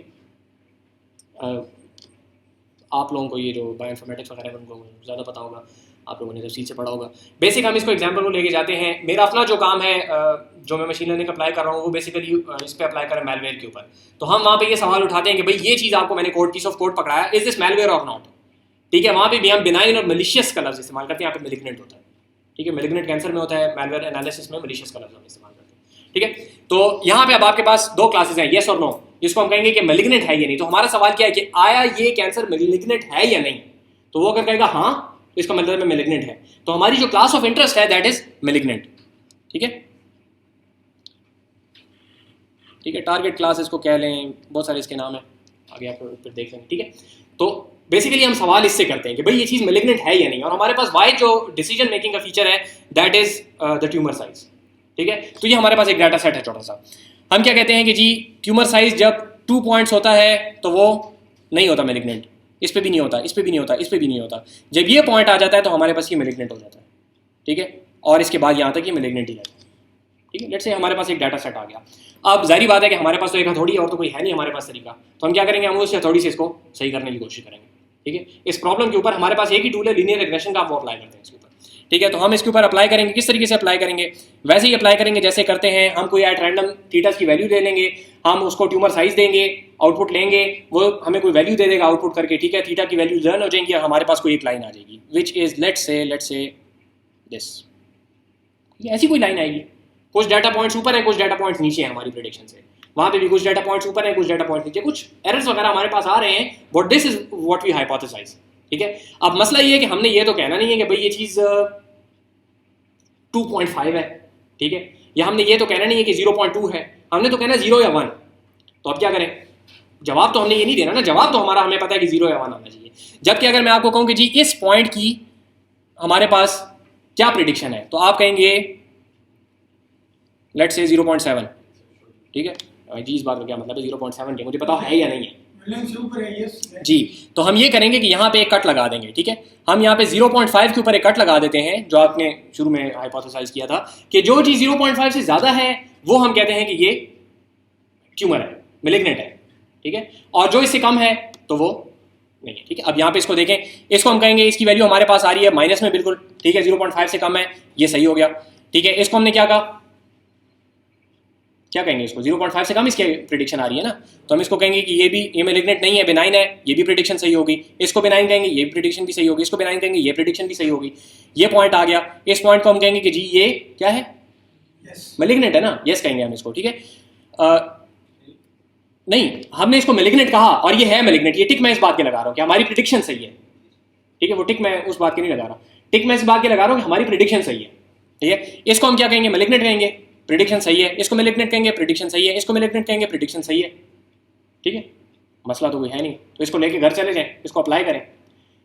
एक प्रॉब्लम देखते हैं, 3.5 हमने कैसे डिसाइड किया था? हमने हवा में डिसाइड किया फॉर द टाइम भी, ठीक है, क्योंकि बेसिकली इस मॉडल को हम घर से बाहर निकाल देंगे तो इस वजह से हमने ऐसी अभी ले ली। इसके तरीके हैं वैसे, लेकिन फिलहाल हमने एट रैंडम लिया है, ठीक है। वो तरीके हम डिस्कस करेंगे इंशाल्लाह क्लास में।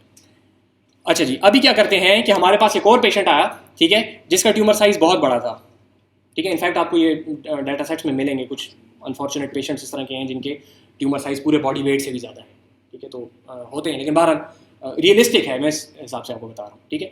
और अगर और किस्म के आप फीचर्स ले लें तो वाक़तन आपके पास इस किस्म के बिल्कुल आउटलायर किस्म के वो आ जाते हैं, ठीक है। अब बताएं कि हम क्या करेंगे, ठीक है। अब इस बात को छोड़ दें, ये जो हमने पहले प्रेडिक्शन की थी इसको छोड़ देंगे, अभी एक नई प्रेडिक्शन करेंगे। अब तो डाटा सेट चेंज हो गया, नई प्रेडिक्शन करते हैं। तो हम क्या करेंगे कि हम थीटा रैंडम पे इनिशियलाइज करेंगे, ठीक है, और लर्न करेंगे ग्रेडियंट डिसेंट की बेसिस के ऊपर, फलाना ढिंगना ये वो जो भी हम करेंगे। तो आखिर में हमारे पास जाहिर बात है कि अब तो लाइन थोड़ी नीचे आएगी ना, क्योंकि ये तो उसको बहुत ज़्यादा नीचे खींच रहा है ना। अगर हम इसी लाइन को ऊपर ले जाएं तो यहाँ पे जो स्प्रिंग है आपके पास, वो याद है ना स्प्रिंग वाली बात, कि ये इसको खींचेगा नीचे। जब इसको नीचे खींचेगा तो लाइन अगर बहुत ज़्यादा ना भी जाए तो कम अज़ कम इतनी तो नीचे जाएगी ना, ठीक है, थोड़ी तो नीचे जाएगी ना। और इसको जितना आगे ले जाते जाए तो आप इस लाइन को नीचे तक ला सकते हैं, सही हो गया। अब वही काम करें, इसकी बेसिस के ऊपर प्रेडिक्शन करें। इसके ऊपर हमने प्रेडिक्शन की, हमारी प्रेडिक्शन क्या आएगी कि मेलिग्नेंट है या बेनाइन है। 0.5 का कट लगा लें यहाँ पे, 0.5 तो 0.5 ही है ना, वो तो नहीं चेंज हुआ। अच्छा देखें, ये 0.5 से नीचे हम क्या कहेंगे, ये क्या है, बेनाइन है, ये बेनाइन है, हमारी प्रेडिक्शन ठीक। इसका क्या कहेंगे, बेनाइन, प्रेडिक्शन सही। इसको क्या कहेंगे, प्रेडिक्शन सही। इसको क्या कहेंगे, प्रेडिक्शन सही। ये देखेंगे मसला आ गया, इसकी वैल्यू यहाँ पे आ रही है अप्रॉक्सीमेटली 0.45 या समथिंग लाइक दैट। इसको हम क्या कहेंगे, इसको हम तो बेनाइन कहेंगे ना, हमारी प्रेडिक्शन तो 0.5 से नीचे आ रही है, हम इसको बेनाइन कहेंगे। ये गलत हो गया, ठीक है। इसको अगर ले लें तो ये शायद 0.5 के ऊपर ही है, तो चलो इसको सही कंसिडर कर लें, बाकी सारे भी सही हैं। तो अब देखें फ़र्क क्या पड़ा, और ये तो सही है, इस पर तो किसी को शक नहीं है। ये समझ आया हमने क्या किया, और गलती कहाँ पे आई, ये गलती है ना यहाँ पे हमारे पास, ये गलत क्लासिफिकेशन है। वो था मेलिग्नेंट, लेकिन हमने उसको कहा बेनाइन। हमने उसको बेनाइन क्यों कहा, क्योंकि उसकी वैल्यू जो थी 0.5 से कम आ रही थी। और वो वैल्यू कम क्यों आ रही थी, क्योंकि हमारा जो हाइपोथेसिस था उसको ये एक आउटलायर ने बाहर खींच लिया। ये एक आउटलायर था जिसने हमें बाहर खींच लिया, हमारी लाइन को नीचे की तरफ खींचा ना। जब उसने नीचे की तरफ खींचा तो हमारी प्रेडिक्शन इस पॉइंट की कम हो गई। लेकिन सर अगर लाइन को नीचे की तरफ खींचा वीआर को भी 0.5 में तो फर्क नहीं पड़ा। 0.5 पे फर्क नहीं पड़ा, लेकिन ये देखें इसकी पहली वैल्यू यहाँ पे आ रही थी तकरीबन 0.7। अब वही वैल्यू 0.5 हम प्रेडिक्ट कर रहे हैं क्योंकि हमारी जो हाइपोथेसिस है वो नीचे आ गया। तो इसी पॉइंट के लिए पहले हम कह रहे थे कि 0.7 प्रोबेबिलिटी है इसकी मैलिग्नेंट होने की, अब हम कह रहे हैं कि 0.5 है। तो पहले हम इसको मैलिग्नेंट कह रहे थे, अब हम इसको बिनाइन कह रहे हैं। समझ आ रही बात की? मसला कहाँ से आया है? ये कल्प्रेट है यहाँ पे। कल्प्रेट ये है ना यहाँ पे, इसकी वजह से सारा मसला पैदा हुआ ना। अभी तक हम ठीक ठाक काम कर रहे थे, ठीक है, बैठे हुए थे नौकरी पे, खाना पीना कर रहे थे, ये आगे बीच में एक पेशेंट और इसकी वजह से हमारे सारे एल्गोरिथम्स खराब हो गए। ठीक है, 0.5 से ऊपर है, ठीक है। नहीं वो खुद ऊपर है। हमारा हाइपोथेसिस का जो प्रेडिक्शन है कि अगर ट्यूमर साइज इतना है तो इसका हम हाइपोथेसिस साइज कर रहे हैं 0.45। ठीक है, समझ आए ना? मैं इसीलिए कह रहा हूँ कि इन चीज़ों को यहाँ पे क्लियर करें, आगे जब मल्टी डायमेंशंस में चले जाएंगे तो ये फिर समझना थोड़ा मुश्किल हो जाएगा। समझ आ रही बात की?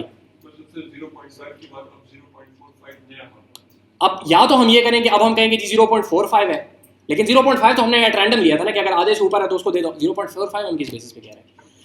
हमें क्या पता कि ये है कि नहीं है। ठीक है, अब ये डिसीजन एक ऐसा आ गया जो कि हम नहीं ले सकते यहाँ पे। ठीक है, अब हम एट रैंडम नहीं कह सकते कि चलो जी 8 से हम 0.45 कहेंगे। ठीक है सर आपने कहा कि ये जो आउटलायर है ये उस लाइन से ऊपर आ रहा है 0.5 से, लेकिन जो 0.5 है वो तो वहीं पर है, लेकिन क्योंकि हमारा Hypothesis कम हो गया। चेंज है तो हाइपोथेसिस चेंज हो गया, तो पहले 0.5 था अब 0.45 हो गया। असल में हमने पाइपलाइन तो पूरी वही चलाई ना जो हमने पहले फिक्स कर ली थी। Learn thetas, predict if it is less than 0.45 से इट इज बिनाइन, अदरवाइज से इट इज मैलिग्नेंट। जब वही चीज़ हमने एग्जैक्ट चलाई तो ये वाला पॉइंट जो है ये बीच में जाके क्या हो गया? बिनाइन आ गया, जबकि था ये मैलिग्नेंट। ठीक है, मैं असल में करना ये चाह रहा हूँ, बताना आपको ये चाह रहा हूँ कि ये मसला आया किधर से। ये मसला इस चीज़ की वजह से आया है, ये हमारा यहाँ पे कल्प्रेट है ना। अब आप जरा इसको एज ह्यूमंस देखें कि हो क्या रहा है यहाँ पे। हमारे पास एक डाटा सेट था जिसमें जो छोटे ट्यूमर साइजेस थे वो क्या कर रहे थे? वो नॉर्मली मैलिग्नेंट है, सॉरी बिनाइन है आपके पास, और जो एक खास पॉइंट से आगे चले गए वो क्या है? मैलिग्नेंट है। ठीक है, ये नया पॉइंट इसने आगे हमें कोई नई बात बताई है? एक बंदा आगे जिसका एक बहुत बड़ा सारा ट्यूमर है, आप कहेंगे जी ये मैलिग्नेंट है, तो जाहिर बात है तो हमें पहले से पता है, कोई नई बात तो हमें नहीं पता चली है। तो ये पॉइंट बेसिकली हमारे लिए एज ह्यूमंस हमें पता है कि इट इज़ नॉट सिग्निफिकेंट, जबकि यहाँ पे आगे इसने हमारे प्रेडिक्शंस को काफ़ी इफेक्ट किया है, हाइपोथेसिस को। इसका मतलब है कि अगर हम बिल्कुल अंधों की तरह लीनियर रिग्रेशन अप्लाई करने की कोशिश करेंगे तो यहाँ पे काम नहीं करना। मसला समझ आ गया ना कि हम बिल्कुल इस तरीके से ब्लाइंडली अप्लाई करके सिर्फ कट लगा के काम नहीं कर सकते, हमें कोई और तरीका करना पड़ेगा। ठीक है, और कोई और तरीके के लिए हम वापस बिल्कुल अपने पहले वाले शुरू वाले तरीके पे जाएंगे, जो वहाँ पे हमने एक तरीका करने की कोशिश की थी उसको ट्राई करते हैं, शायद अब वो काम कर जाए। हमने क्या शुरू में कोशिश की थी कि हमने पॉइंट गिने थे कि कितने पॉइंट सही आए कितने पॉइंट गलत आए। ठीक है, हमने वहाँ पे कोशिश की थी ना, वहाँ पे उसने काम नहीं किया था, यहाँ पे उसको ट्राई करते हैं। ठीक है, कैसे ट्राई करते हैं आए देखें। सर ये x यहाँ पे कैसे कन्वर्ट है? ये जो ग्रीन लाइन है हमारा, ये रिग्रेशन लाइन है हमारी। जी देखें, मैं शुरू से बताता हूँ, फिर अगर नहीं हो तो फिर आप मुझे दोबारा सवाल करें। जब ये x नहीं था यहाँ पे तो ये हमारा हाइपोथेसिस ये था। ठीक है, ये x नहीं है, वैसे इसको आप कह लें कि ये है पॉइंट नंबर P25। ठीक है, विदाउट P25 हमारे पास ये लाइन आई थी। ठीक है, उसमें हमें ये नज़र आ रहा था कि भाई 0.5 से ऊपर होके हमारे पास ट्यूमर जो है वो मैलिग्नेंट हो जाता है। फाइन, हमने जब एग्जिस्टिंग डाटा सेट के ऊपर देखा हमारा हाइपोथेसिस बड़ा अच्छा काम कर रहा था। ठीक है, हमने इसको डिप्लॉय कर दिया, प्रेडिक्शंस हमने करनी शुरू कर दी। अब एक नया पेशेंट आया और उस नए पेशेंट के आने के बाद हमने कहा कि जी अब हमारे पास डाटा सेट ज़्यादा हो गया है, हम दोबारा लर्निंग करते हैं। हमने थीटास नए सिरे से लर्न किए, थीटा 0 और थीटा 1। जब हमने नए सिरे से लर्न किए तो हमारे पास विद P25 ये नई लाइन आ गई। ठीक है, और ये नई लाइन ये कह रही है कि ये वाला जो पॉइंट है this is benign not malignant. इस लाइन की वजह से हम ये कह रहे हैं। और ये लाइन क्यों चेंज हुई? इस P25 के आने की वजह से।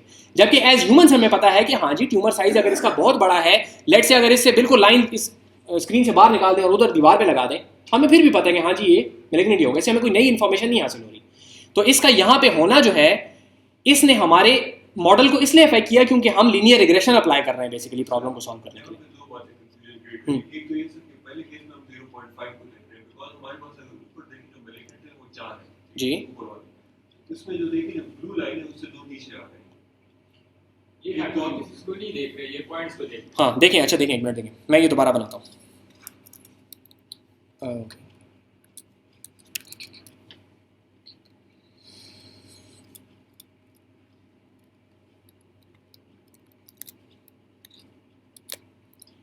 देखें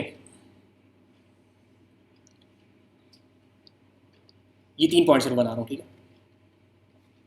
हमने यहाँ तक तो बात समझ आई ना कि हमने लर्निंग की और हमारे पास ये लाइन आ गई, यहाँ तक तो कोई मसला नहीं।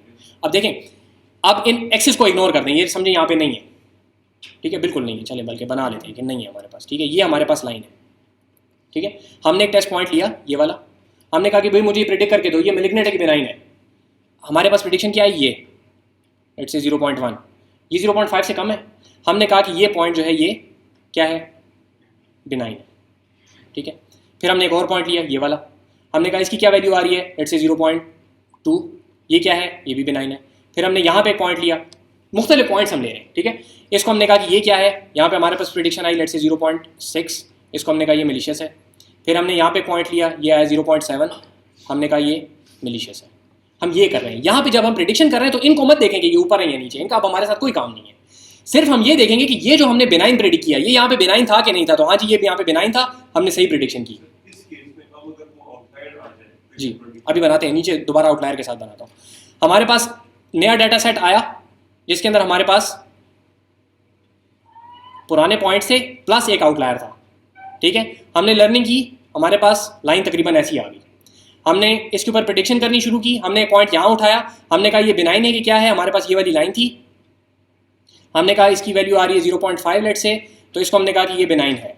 फिर हमने एक और पॉइंट उठाया, इस पॉइंट को हमने कहा कि जी ये भी 0.5 से नीचे है, सॉरी ये 0.05, ये 0.5 से नीचे है, इसको भी हमने कहा बेनाइन है। फिर हमने यहाँ पे एक पॉइंट उठाया, ये आया 0.45, ठीक है, इसको हमने कहा ये भी बेनाइन है, ठीक है। हाँ वो आते हैं उसकी तरफ, ठीक है। इससे अगला पॉइंट हमने उठाया वो 0.55 था, उसको हमने कहा ये मिलीशियस है। ये प्रेडिक्शन सही हुई, ये प्रेडिक्शन सही हुई, ये प्रेडिक्शन सही हुई, ये प्रेडिक्शन गलत हो गई। ये प्रेडिक्शन क्यों गलत हुई, इसकी वजह से हमारी लाइन फ़र्क हुई, इस लाइन के फ़र्क होने की वजह से हमारी यहाँ पे प्रेडिक्शन जो है वो 0.45 से नीचे आ गई। अभी क्लियर है जी? सर अगर हमारी लाइन फर्क ना भी होती तब भी प्रेडिक्शन गलत ही होती, बिकॉज़ 0.5 से नीचे आ गया। असल में अगर लाइन वापस ऊपर कर दें तो ये तो ऊपर चला जाएगा ना, अभी ये यहाँ है, यहाँ चला जाएगा ऊपर, 0.5 से ऊपर पलट जाएगा वो, तो ये लाइन बन जाएगी ना फिर, ठीक है। ठीक होगी जी। अच्छा देखें, प्रॉब्लम क्या है हमारे पास, 2-3 प्रॉब्लम्स हैं। एक प्रॉब्लम तो ये है कि हमारे पास एक्सट्रीम केसेस हैंडल नहीं हो रहे हैं, ठीक है। एक्सट्रीम केसेस हैंडल नहीं हो रहे कह लें इसको, या यूं कहते हैं कि एक्सट्रीम केसेस आर प्रॉब्लमेटिक, ठीक है, वेरी प्रॉब्लमेटिक। इतने ज़्यादा प्रॉब्लमेटिक है, बिल्कुल 4-5 टॉय एग्जाम्पल के ऊपर भी इसने हमारा काम खराब कर दिया, बड़े एग्जाम्पल्स को तो छोड़ दें, ठीक हो गया। दूसरा प्रॉब्लम क्या है कि हमारे पास जो एच थीटा ऑफ एक्स की वैल्यू है that needs to be between 0 and 1 somehow. आपके पास अगर एक प्रेडिक्शन आती है विच इज़ -15, तो that does not make any sense, ठीक है। हाँ 0.5 से नीचे है, सही है, लेकिन we need it to be between 0 and 1 so that we can say that if it's closer to 0 then we mark it at 0, अगर इट्स क्लोजर टू 1 तो वी मार्क इट एज 1। लेकिन हम इसको 15 मिलियन और ये they don't make any sensible result for us, ठीक है, समझिए बात की। ये मोर और लेस हमारे पास ज़रा एल्गोरिथमिकली चीज़ है, वरना आप ये कह सकते हैं कि जी आप इसको छोड़ दें और बाद में उसको नॉर्मलाइज कर लें, इस किस्म की कोई बात हो सकती है, लेकिन इससे हमारा काम काफ़ी आसान हो जाएगा आगे, इसलिए ये हमने लिया। लेकिन ये वाला प्रॉब्लम तो हम पीछे तफसील से देखा है, ठीक है। इसका बेसिकली मतलब ये है कि हमारा एरर फंक्शन जो है वो अच्छा नहीं है, ठीक है, ठीक नहीं है, बेसिकली हम उसके साथ काम नहीं कर सकते, तो अभी हमें उसको चेंज करना पड़ेगा। तो हम एक नया एरर फंक्शन हाइपोथेसाइज करते हैं जिसमें हमने ये कहा था कि भाई कितने सही हैं कितने गलत हैं वाली बात, लेकिन कितने सही हैं कितने गलत हैं को गिनना अगर हम करेंगे तो वो थोड़ा सा प्रॉब्लमेटिक हो जाता है। तो हम एक ज़रा काम को दूसरे तरीके से पकड़ते हैं, करेंगे हम वही कि कितने सही हैं कितने गलत हैं, ठीक है। थोड़ी देर के लिए इसका सब्र करेंगे कि ये पूरा जी जी क्या मतलब होगा इसका? असल में कहने का मतलब ये है ना कि if you get the prediction of -15 तो that does not make any real world sense कि हाँ या नहीं में आप कहते हो -15 तो मतलब -15 का क्या मतलब है, ठीक है। हाँ या नहीं में जवाब आपने देना है और आप कह रहे हो -15 या 15 मिलियन, तो that does not make real world sense. हाँ देखें ना, आप देखें ट्यूमर साइज में तो चलो ये चीज़ किधर गया मैं आगे जा रहा हूँ पीछे जा रहा हूँ। अच्छा देखें यहाँ पे ट्यूमर साइज पॉजिटिव में देख लें ना, यहाँ पे लेट्स से आपके पास ट्यूमर साइज जो है दैट इज़ वेरी लार्ज, या यहाँ पे आप देख लें ये वाली वैल्यू ट्यूमर साइज की 0 ले लें, ट्यूमर है ही नहीं सिरे से, ठीक है। तो आप कहते हैं कि इसकी जो वैल्यू है दैट इज़ -2, तो that does not make any sense, ठीक है, मतलब in physical terms it does not make any sense, ठीक है। लेकिन ये मोर और लेस ज़रा एडमिनिस्ट्रेटिव मसला है, इससे हमें काम आसान हो जाएगा आगे जाके, ठीक है। तो ये मसाइल हैं थोड़े से। अभी हम करते क्या है, सेकंड अटैम्प्ट करते हैं। उसके लिए थोड़ा सा देखेंगे हम। सबसे पहले क्या करेंगे कि हम इसको कंस्ट्रेंट करते हैं 0 और 1 के दरमियान में, ठीक है। अब वैल्यू तो हमारे पास आ रही है कोई भी, माइनस इन्फिनिटी से प्लस इन्फिनिटी तक आ रही है, तो हम क्या करें, इसको 0 और 1 के दरमियान में बंद किस तरह करें। एक तरीका तो एक है कि हम जो चीज़ 0 से कम है उसको हटा दो। सर इनपुट को अगर हम रिस्ट्रिक्ट करेंगे, भैया आप ये इनपुट देना है, अब जिस तरह ये ट्यूमर केस में आप देख नहीं सकते, समझ ट्यूमर है नहीं। असल में रिस्ट्रिक्ट आप इस तरह नहीं कर सकते ना कि ट्यूमर नहीं, आपने टेस्ट किया उसमें ट्यूमर नहीं निकला, तो वहाँ पे आप क्या इनपुट करेंगे, 0 इनपुट करेंगे। ट्यूमर साइज -1 से क्या मतलब होगा? उसका मतलब नहीं होगा, लेकिन 0 का तो होगा ना। हाँ जी, और बहुत सारे केसेस आपके पास इस तरीके के आएंगे कि जिसके अंदर -20 सेंस बनाएगा। मिसाल के तौर पे आपके पास स्टॉक प्राइसेस हैं, ठीक है, या इंक्रीज इन स्टॉक प्राइस है, तो वो माइनस में जा सकता है, ठीक है। तो इस किस्म के केसेस रियल वर्ल्ड में और आ सकते हैं जिसमें माइनस मेक सेंस, ठीक है। लेकिन हम चूंकि जनरलाइज वो बनाना चाह रहे हैं तो हम ये मसला ही खत्म कर देंगे। एक तरीका इसका ये कि हम कहेंगे जी जो चीज़ 0 से कम है दैट इज 0, जो चीज़ 1 से ज़्यादा है दैट इज 1। ये भी एक तरीका है, लेकिन एक बड़ा अच्छा तरीका नहीं है। हम एक और तरीका निकालेंगे, लगाएंगे जो कि ज़्यादा कॉमन इस्तेमाल होता है। उसमें हम क्या करेंगे कि हम यहाँ पे एक फंक्शन लगाएंगे, ठीक है। तो जो हमारे पास हाइपोथेसिस की वैल्यू आएगी उसको हम एक फंक्शन में डालेंगे और वो फंक्शन हमें खास किस्म की वैल्यू आउटपुट देगा, और वो फंक्शन की वैल्यू इस तरह बनती है।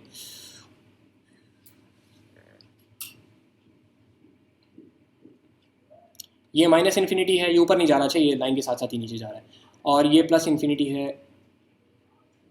This is peaking out at 1 and this is peaking out at 0, ठीक है। Asymptotically this goes to 0 in the limit और पॉजिटिव में it goes to 1 in the limit, ठीक है। ये एक फंक्शन है बस, ठीक है, और उस फंक्शन का नाम है सिग्मॉइड फंक्शन। ये बस एक फंक्शन है, इसको हम कोई वैल्यू देते हैं, अगर वो एग्जैक्टली 0 है तो ये हमें वैल्यू आउटपुट करेगा 0.5। हमने इसको कहा g ऑफ 0, ये हमें कहेगा 0.5। हमने इसको कहा g ऑफ 15 मिलियन, ये हमें कहेगा 1। g of -15 million 0, g of -2 0. Minus में कितना आएगा 0.2 समथिंग, ठीक है। तो बेसिकली हमें वैल्यू कंस्ट्रेंट करके दे देता है। हमने क्या किया, हमने बेसिकली इसको स्क्विश कर दिया। सर इसके अलावा कोई और बहुत सारे फंक्शन हैं, ठीक है। आमतौर पे आप फंक्शंस देखोगे, tan h का फंक्शन है वगैरह वगैरह, बहुत सारे फंक्शन हैं। आहिस्ता आहिस्ता जब आप लिटरेचर में पढ़ोगे तो आते जाएंगे। मकसद क्या है 0 और 1 के दरमियान में इसको स्क्विश करना है। सर कोई खास पैरामीटर के हवाले से हम इसको यूज करेंगे, इसकी जगह हम टेंस भी इस्तेमाल जी जी जी, वो अगेन वो जो आपके डिसीजंस है ना कि आपने डिसीजंस लेने हैं। कुछ जगहों पे tan h अच्छा काम करेगा, tan h -1 से 1 के दरमियान में देता है, 0 से 1 के दरमियान में नहीं देता। When there are cases where -1 to 1 makes more sense, तो उस वक्त आप वो इस्तेमाल करोगे।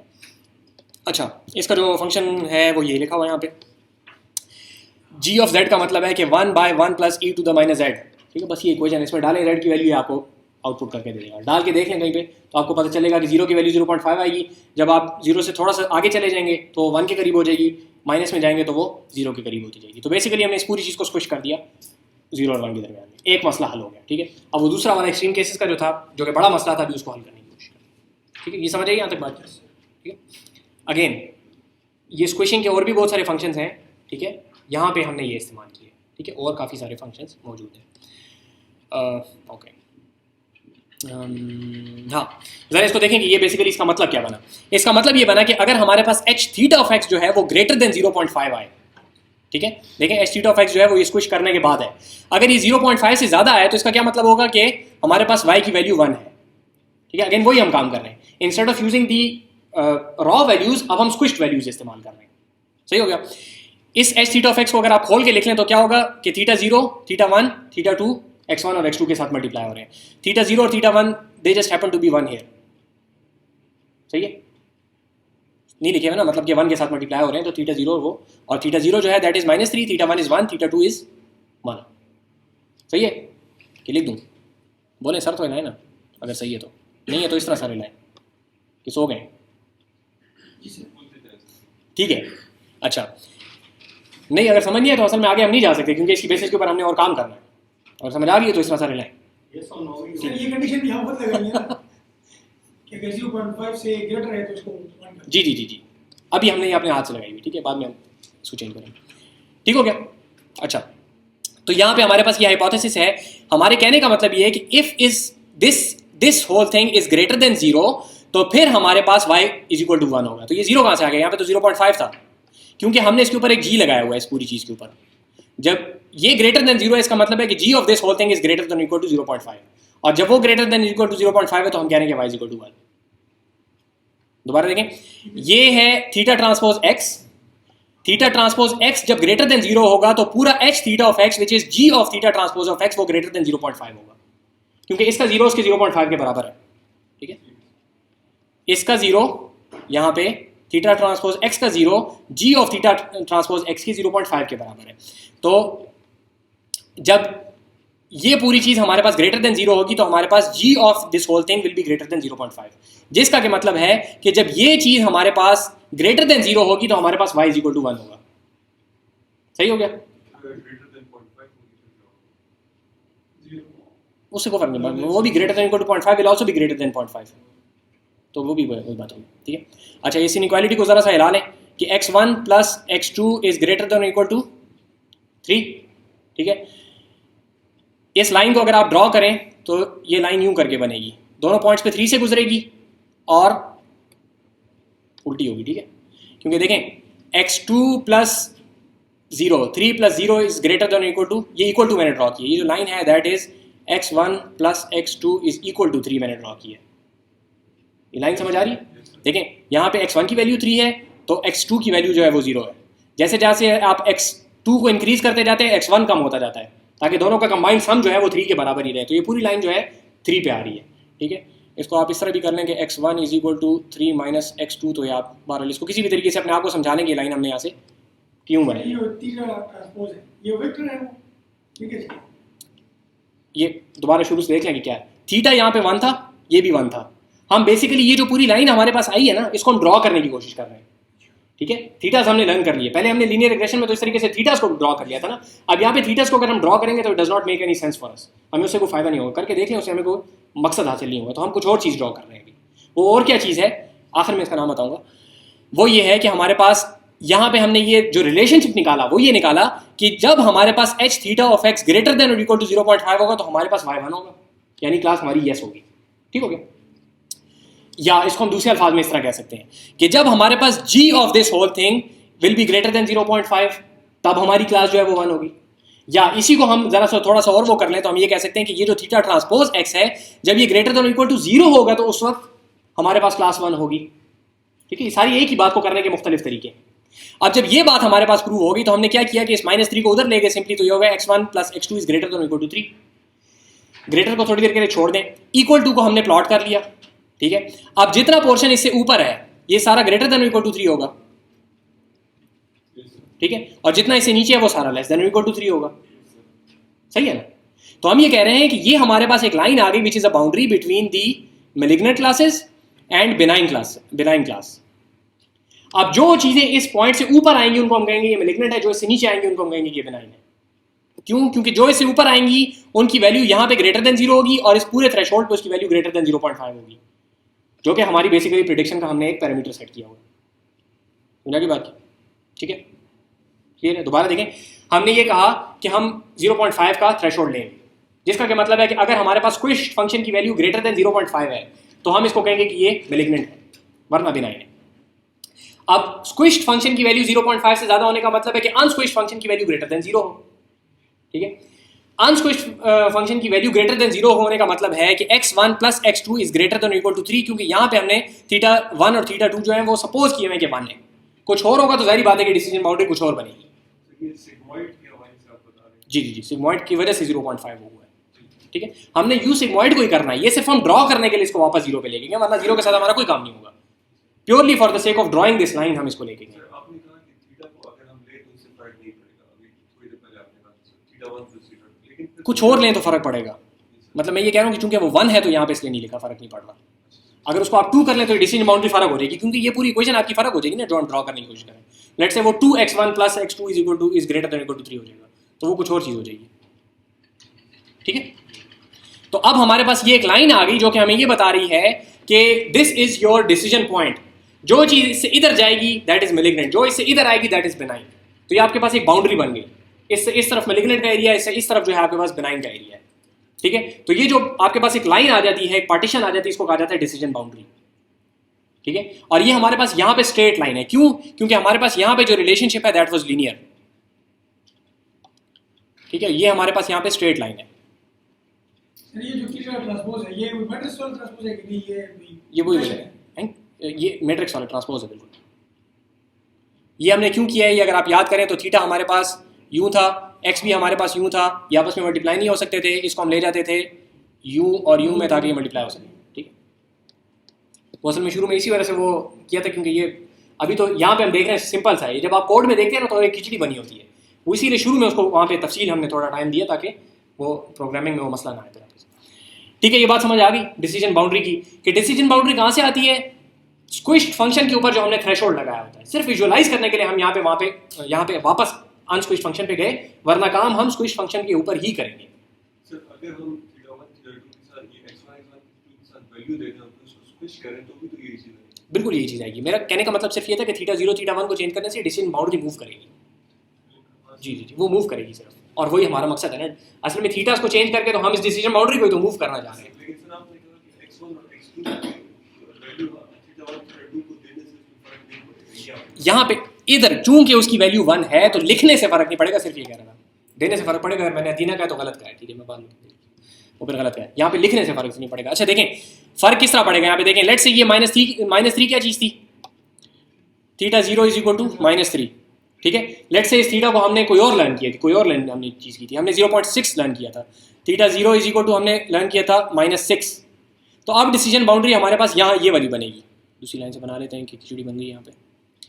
अब हमारे पास 6 से लेके 6 तक यहाँ पे डिसीजन, तो हमारी डिसीजन बाउंड्री थीटा 0 की वजह से ऊपर नीचे मूव करेगी, और थीटा 1 की वजह से इस तरीके से मूव करेगी, और थीटा 2 की वजह से इस तरह मूव करेगी, मतलब उल्टा होगा। लेकिन बहरहाल दोनों की वजह से, दोनों एक्सिस के ऊपर ये इसकी स्लोप चेंज होगी, और थीटा 0 की वजह से ये ऊपर नीचे मूव करेगी, ठीक है। तो आपके पास ये 3 डिग्रीज ऑफ फ्रीडम आ गई, क्योंकि आपके पास थीटा 0 है, थीटा 1 और थीटा 2 है, ठीक है। तो आप डिसीजन बाउंड्री को मूव कर सकते हो। मूव हम किस तरीके से करेंगे, इसको हम एक्जैक्टली उसी तरीके से मूव करेंगे जिस तरीके से हमने लीनियर रिग्रेशन की लाइन को मूव किया था। हम थीटा की वैल्यूज रैंडमली लेंगे, हम ग्रेडियंट डिसेंट के ऊपर उसको कोई एरर फंक्शन देंगे, उसके डेरिवेटिव का स्लोप निकालेंगे, और उस स्लोप के ऊपर ग्रेडियंट डिसेंट करके मिनिमम पॉइंट के ऊपर जाएंगे, ठीक है। जब हमने एरर फंक्शन अपना निकाल लिया, वो अभी नहीं निकाला, जब एरर फंक्शन आ गया तो ये लाइन हम एक्जैक्टली वैसी लर्न करेंगे जिस तरीके से हमने लीनियर रिग्रेशन में लाइन लर्न की थी, ठीक है। तो एरर फंक्शन का छोटा सा मसला रह गया, उस मसले को हल करते हैं, ठीक है। यहाँ तक समझ आई? क्लासिफिकेशन पे इस तरह नहीं हो जा सकता है, जा सकता है। आप ये -3 को +3 लेना, तो ऐसे हो जाएगा, सही है ना। अगर ये -3 की जगह आप +3 लर्न करें तो ऐसे हो जाएगा। ऐसे भी हो सकता है ना कि इधर वाले और इधर वाले, तो वो भी हो सकता है, बिल्कुल पॉसिबल है। लेकिन वो अगेन हमें खुद नहीं डिसाइड करना पड़ेगा, वो तो हम लर्न करेंगे ना, असल तो मकसद यही है। अच्छा देखें, इसी तरीके से ये काम अभी तक हमने लीनियर रिलेशनशिप के ऊपर किया, यही काम नॉन लीनियर पे भी हो सकता है। नॉन लीनियर पे हम किस तरीके से करेंगे, वैसे ही करेंगे जैसे हमने रिग्रेशन को नॉन लीनियर किया था, पॉलिनोमियल किया था, कि x1 लें, x2 लें, x1 का स्क्वायर ले लें, x2 का स्क्वायर ले लें। इन चीज़ों को आप एक्जैक्टली वैसे ही लर्न करें, ठीक है। लेट से थीटा 0 की वैल्यू आ गई हमारे पास -1, ठीक है। थीटा 1 की वैल्यू आ गई हमारे पास 0, थीटा 2 की वैल्यू आ गई हमारे पास 0, थीटा 3 की वैल्यू आ गई हमारे पास 1, और थीटा 4 की वैल्यू आ गई हमारे पास 1। ये मैं हवा में लिख रहा हूँ बिल्कुल अभी, क्योंकि नीचे हम इसको इस्तेमाल कर रहे हैं। लेट्स से कि लर्निंग करने के बाद ये वैल्यूज आ गई हमारे पास, लर्निंग अभी हमने की नहीं है, लर्निंग करने के बाद ये आ गई, तो फिर क्या होगा, फिर ये होगा कि हमारे पास ये जो पूरी इक्वेशन बनेगी वो क्या बनेगी कि -1 यहाँ से आ गया, प्लस ये 0 कट गया, ये 0 ये कट गया, ये चीज़ x1 स्क्वायर, ये चीज़ x2 स्क्वायर। समझ आ गई कहाँ से? कि जो x1 x2 दोनों फीचर्स है ये जैसे ही मिटा दे रहे हैं। हाँ, इनका कोई मकसद नहीं है, फजूल बढ़े हुए हैं, क्योंकि हमारे पास जो रिलेशनशिप है दैट इज प्योरली क्वाड्रेटिक, ठीक है। It does not have any linear term in it. Sir तो अगर ऐसा हो गया, लेट्स से एक फीचर है उसका क्वाड्रेटिक रिलेशन है, दूसरे का उसका लीनियर जी जी जी जी, तो उस केस में फिर ये 1 हो जाएगा, ये 0 हो जाएगा। लेकिन ये तो अभी हमने लर्न किया नहीं है ना, लर्न जब हम करेंगे तो उस वक्त ये मसला उठाएंगे। अभी तो मैं आपको बता रहा हूँ कि ये वैल्यूज है, फिर वो जो कर्व होगा वो हाँ, quadratic वो बनेगा। कुछ और बनेगी, होगा तो क्वाड्रेटिक। हाँ, मतलब एक डायमेंशन पे वो क्वाड्रेटिक होगी, दूसरे पे लीनियर होगी, ठीक है। लेट्स से इस तरीके यूं करके शेप आएगी, जिस तरह कागज़ की शीट को आपने यूं बेंड कर दिया, बॉल शेप नहीं होगी, कागज़ की शीट बेंड होगी, तो एक डायरेक्शन में लीनियर है और दूसरी डायरेक्शन में क्वाड्रेटिक। ये हवा में जो मैं बना रहा हूँ तो कुछ समझ आती है, ठीक है। इसके साथ अपने आप को आदत करें थोड़ी सी। आपको जितने भी लेक्चर्स मिलेंगे सारों में हवा में लोग ये चीज़ें बना रहे होते हैं, क्योंकि इतना टाइम नहीं होता कि ये चीज़ें यहाँ पे 3D में बनाएंगे। अच्छा, तो ये चीज़ हमारे पास आ गई। अब ये चीज़, इसका क्या मतलब है कि थीटा ट्रांसपोज x जब ग्रेटर देन इक्वल टू 0 होगा तो हमारे पास क्या चीज़ होगी, मेलिग्नेंट होगी, वरना बेनाइन होगी। यस होगा या नो होगा, ठीक है। अब इसको अगर आप प्लॉट करें तो ये आता है कि x1 square plus x2 square is equal to 1 को हम प्लॉट करते हैं, ठीक है। तो ये एग्जैक्टली इस सर्कल की डेफिनेशन है, ठीक है। ये equation, this is the definition of a circle जो कि सेंटर्ड अराउंड 1 है, ठीक है। अगर एतबार नहीं है तो ये देख लें, ये सर्कल की डेफिनेशन है, सर्कल इक्वेशन इसको कहते हैं, ठीक है। तो ये चीज़ है। अब जो चीज़ इससे बाहर है दैट इज मेलिग्नेंट, और जो चीज़ इसके अंदर है दैट इज बिनाइन। एग्जैक्टली वही काम हमने किया, हमने कोई नया काम इसके अंदर नहीं किया। नया काम सिर्फ क्या किया कि यहाँ पे हमने स्क्वायर्ड वाले फीचर्स डाल दिए, तो हमने डिसीजन बाउंड्री को बेंड कर दिया। अब इसी के साथ अगर आप क्यूबिक ऐड कर लें तो इसके अंदर आप सर्कल के अंदर भी बैंड्स ला सकते हैं इस तरीके से। फोर्थ ऑर्डर कर लें तो आप उसके अंदर छोटे छोटे छोटे छोटे सर्कल्स बना सकते हैं, ठीक है। और अगर बहुत ज़्यादा इसको करने तो वो पूरा बैटमैन का सिंबल भी आप बना सकते हैं, ठीक है। लगे प्रॉब्लम होने से सिचुएशन को देखो, अगर थीटा 1 थीटा 2 की वैल्यू को 0 पुट किया जा रहा है जी। तो अगर हम लेट्स से थीटा को कंसीडर ना करें या उसको अगर हम देखें तो उसका थीटा कौन सा? थीटा 1 थीटा 2 जो है जी जी उसका स्ट्रक्चर है वो इस तरह है कि उससे यही सर्किट की इक्वेशन ही आ रही है। जी जी जी, क्योंकि मैंने यहाँ पे ये 0 0 1 1 अपने हाथ से लिखे हैं, मैंने लिखी इसलिए ताकि मैं सर्कल बना सकूँ, ठीक है। मैंने लर्न किए हैं ये। लेट्स से मैंने 1 1 1 1 लर्न किया होता तो फिर ये डिसीजन बाउंड्री कुछ और बनती, लेकिन ये समझाने के लिए, सिंप्लीफिकेशन के लिए हम सिर्फ इसको ये स्पेसिफिक वैल्यूज दी। अभी जो इनकी एक्चुअल वैल्यू आई कहाँ से वो तो अभी हम लर्न करेंगे अभी, ठीक है जी। यहाँ तक क्लियर है? ब्रेक ले लेते हैं, फिर उसके बाद इंशाल्लाह एरर फंक्शन एक नया डिसाइड करेंगे।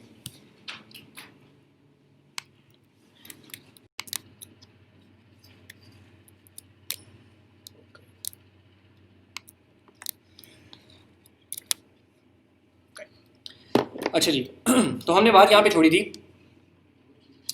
कहाँ पे छोड़ी थी कि हमारे पास एक जो प्रॉब्लम था स्क्विशिंग फंक्शन का वो हमने देख लिया, कुछ डिसीजन बाउंड्रीज वगैरह हमने देख ली, और हमने यहाँ पे ये बात की थी कि अगर हम ये थीटास जो है ये लर्न कर लें यहाँ पे, तो अगर लर्न कर लें तो ठीक है, ये 5 थीटास हैं हमारे पास, 2 भी हो सकते हैं, 1 भी हो सकता है, 50 भी हो सकते हैं। अगर हम ये लर्न कर लें तो उसके बाद हम काम करेंगे। अब इसको लर्न करेंगे किस तरीके से, वो लर्न करना रह गया, और उसके लिए हमें बाकी सारी चीज़ें पता है। एरर फंक्शन हमने कहा था कि हमारा काम नहीं करना, तो हमें कोई नया एरर फंक्शन निकालना पड़ेगा, ठीक है। तो उसके लिए हम क्या करेंगे कि पहले कुछ थोड़ी सी इंट्यूशन देखते हैं कि हम करना क्या चाह रहे हैं। बेसिकली हम करना ये चाह रहे हैं कि जब वो बिनाइन हो तो हम उसको बिनाइन कहें, जब वो मेलिग्नेंट हो तो हम उसको कहें मेलिग्नेंट है। बेसिकली हम ये करना चाह रहे हैं कि जो वो है, अगर 0 है तो हम उसको 0 कहें, अगर 1 है तो हम उसको 1 कहें।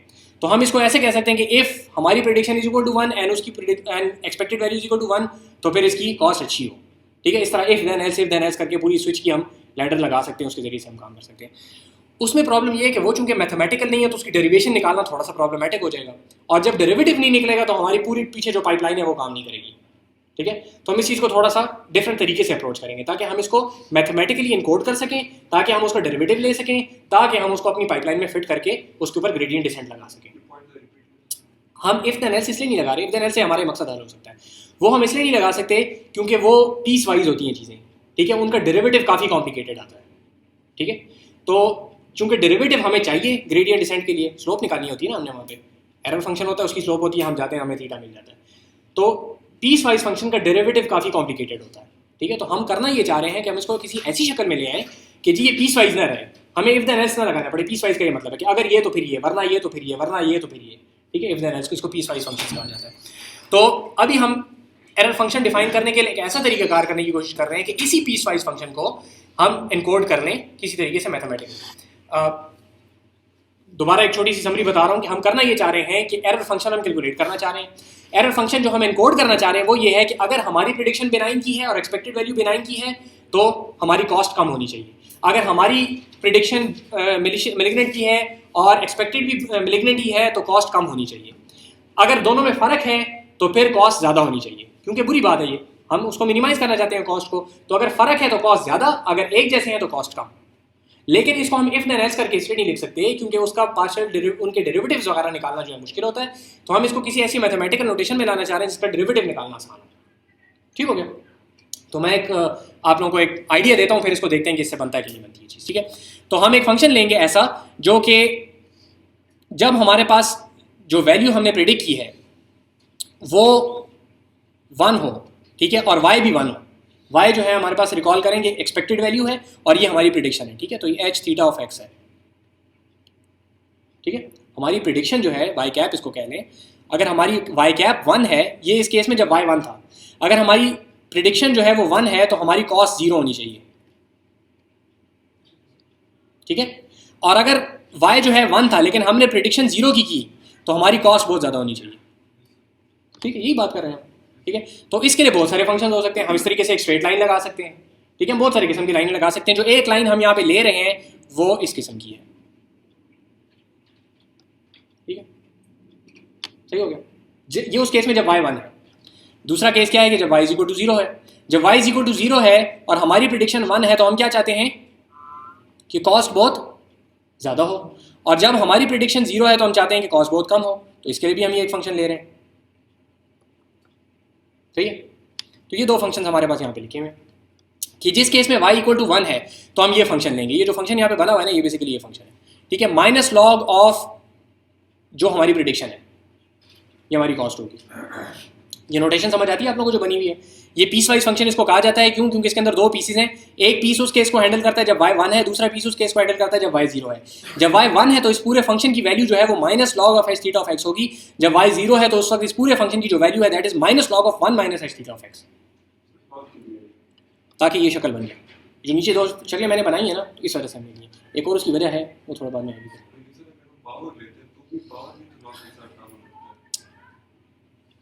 असल में हमने ली पावर ही थी और लॉग इसलिए लिया था कि हम उस पावर को ख़त्म कर सकें, लेकिन आ जाएगी थोड़ी देर में, ठीक है, सही है। ये बात समझिए कि हमने क्या किया अभी। हमने कहा कि भाई ये शक्ल हम बनाना चाहते थे, इसके बहुत सारे तरीके हैं।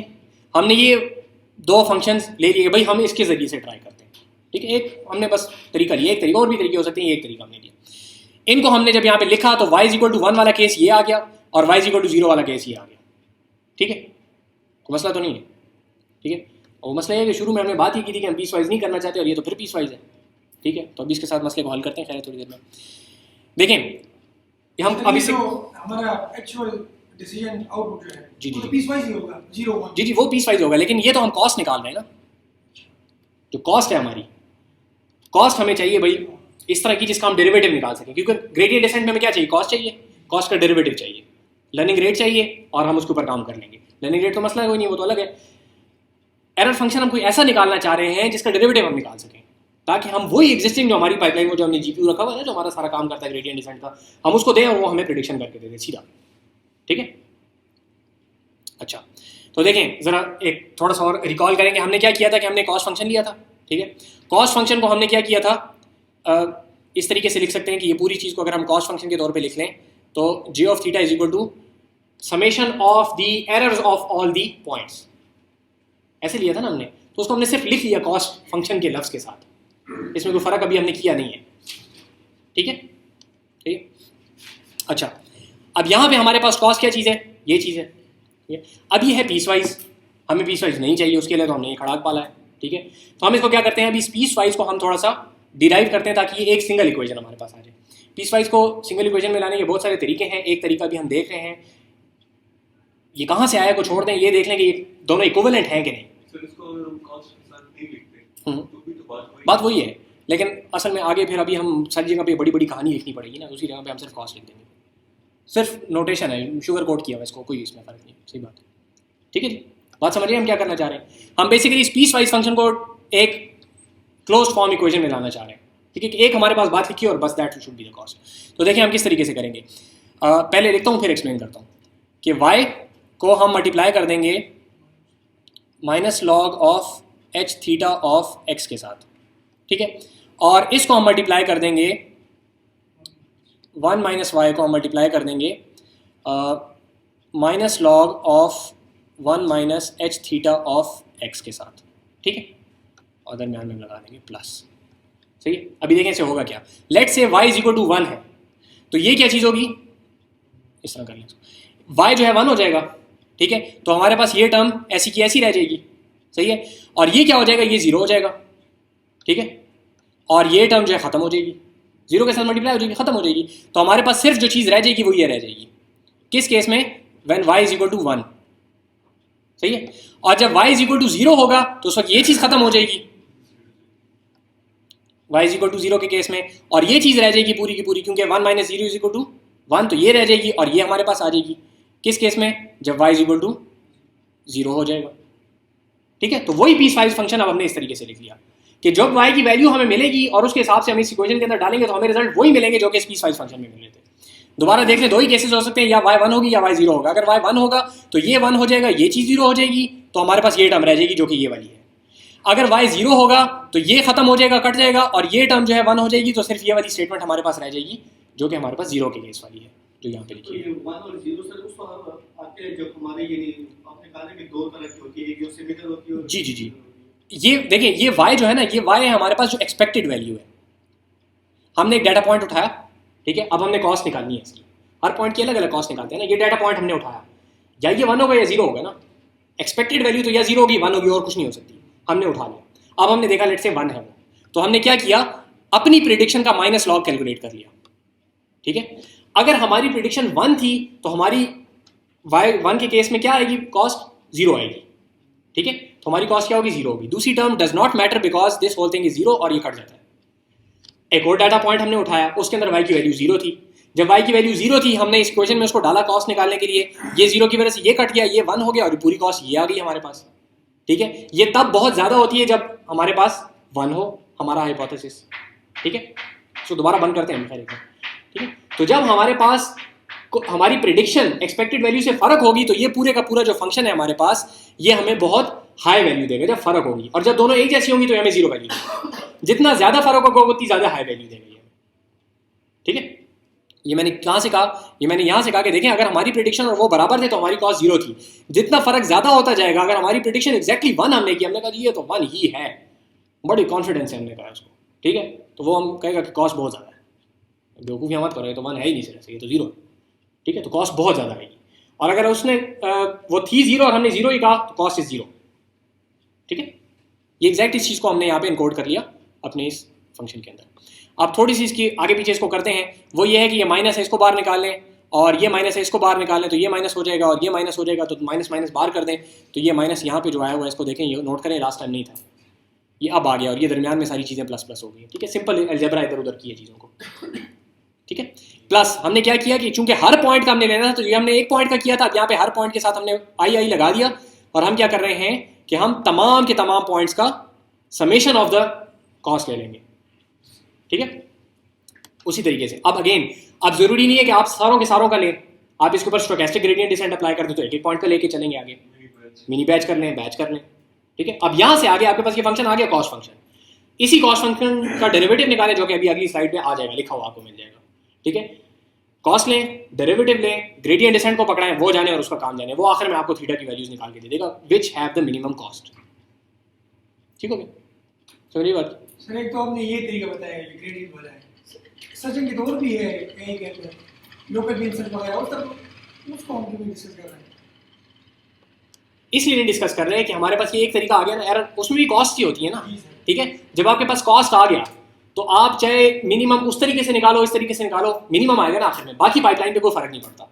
एक तरीका मैंने आपको बता दिया, बाकी आप एक्सप्लोर कर लो। न्यूटन्स मेथड है, वो इससे ज़्यादा तेज है, ठीक है। उसके अंदर हेसियन कैलकुलेट करना पड़ता है, वो बंदे का दिमाग खराब हो जाता है।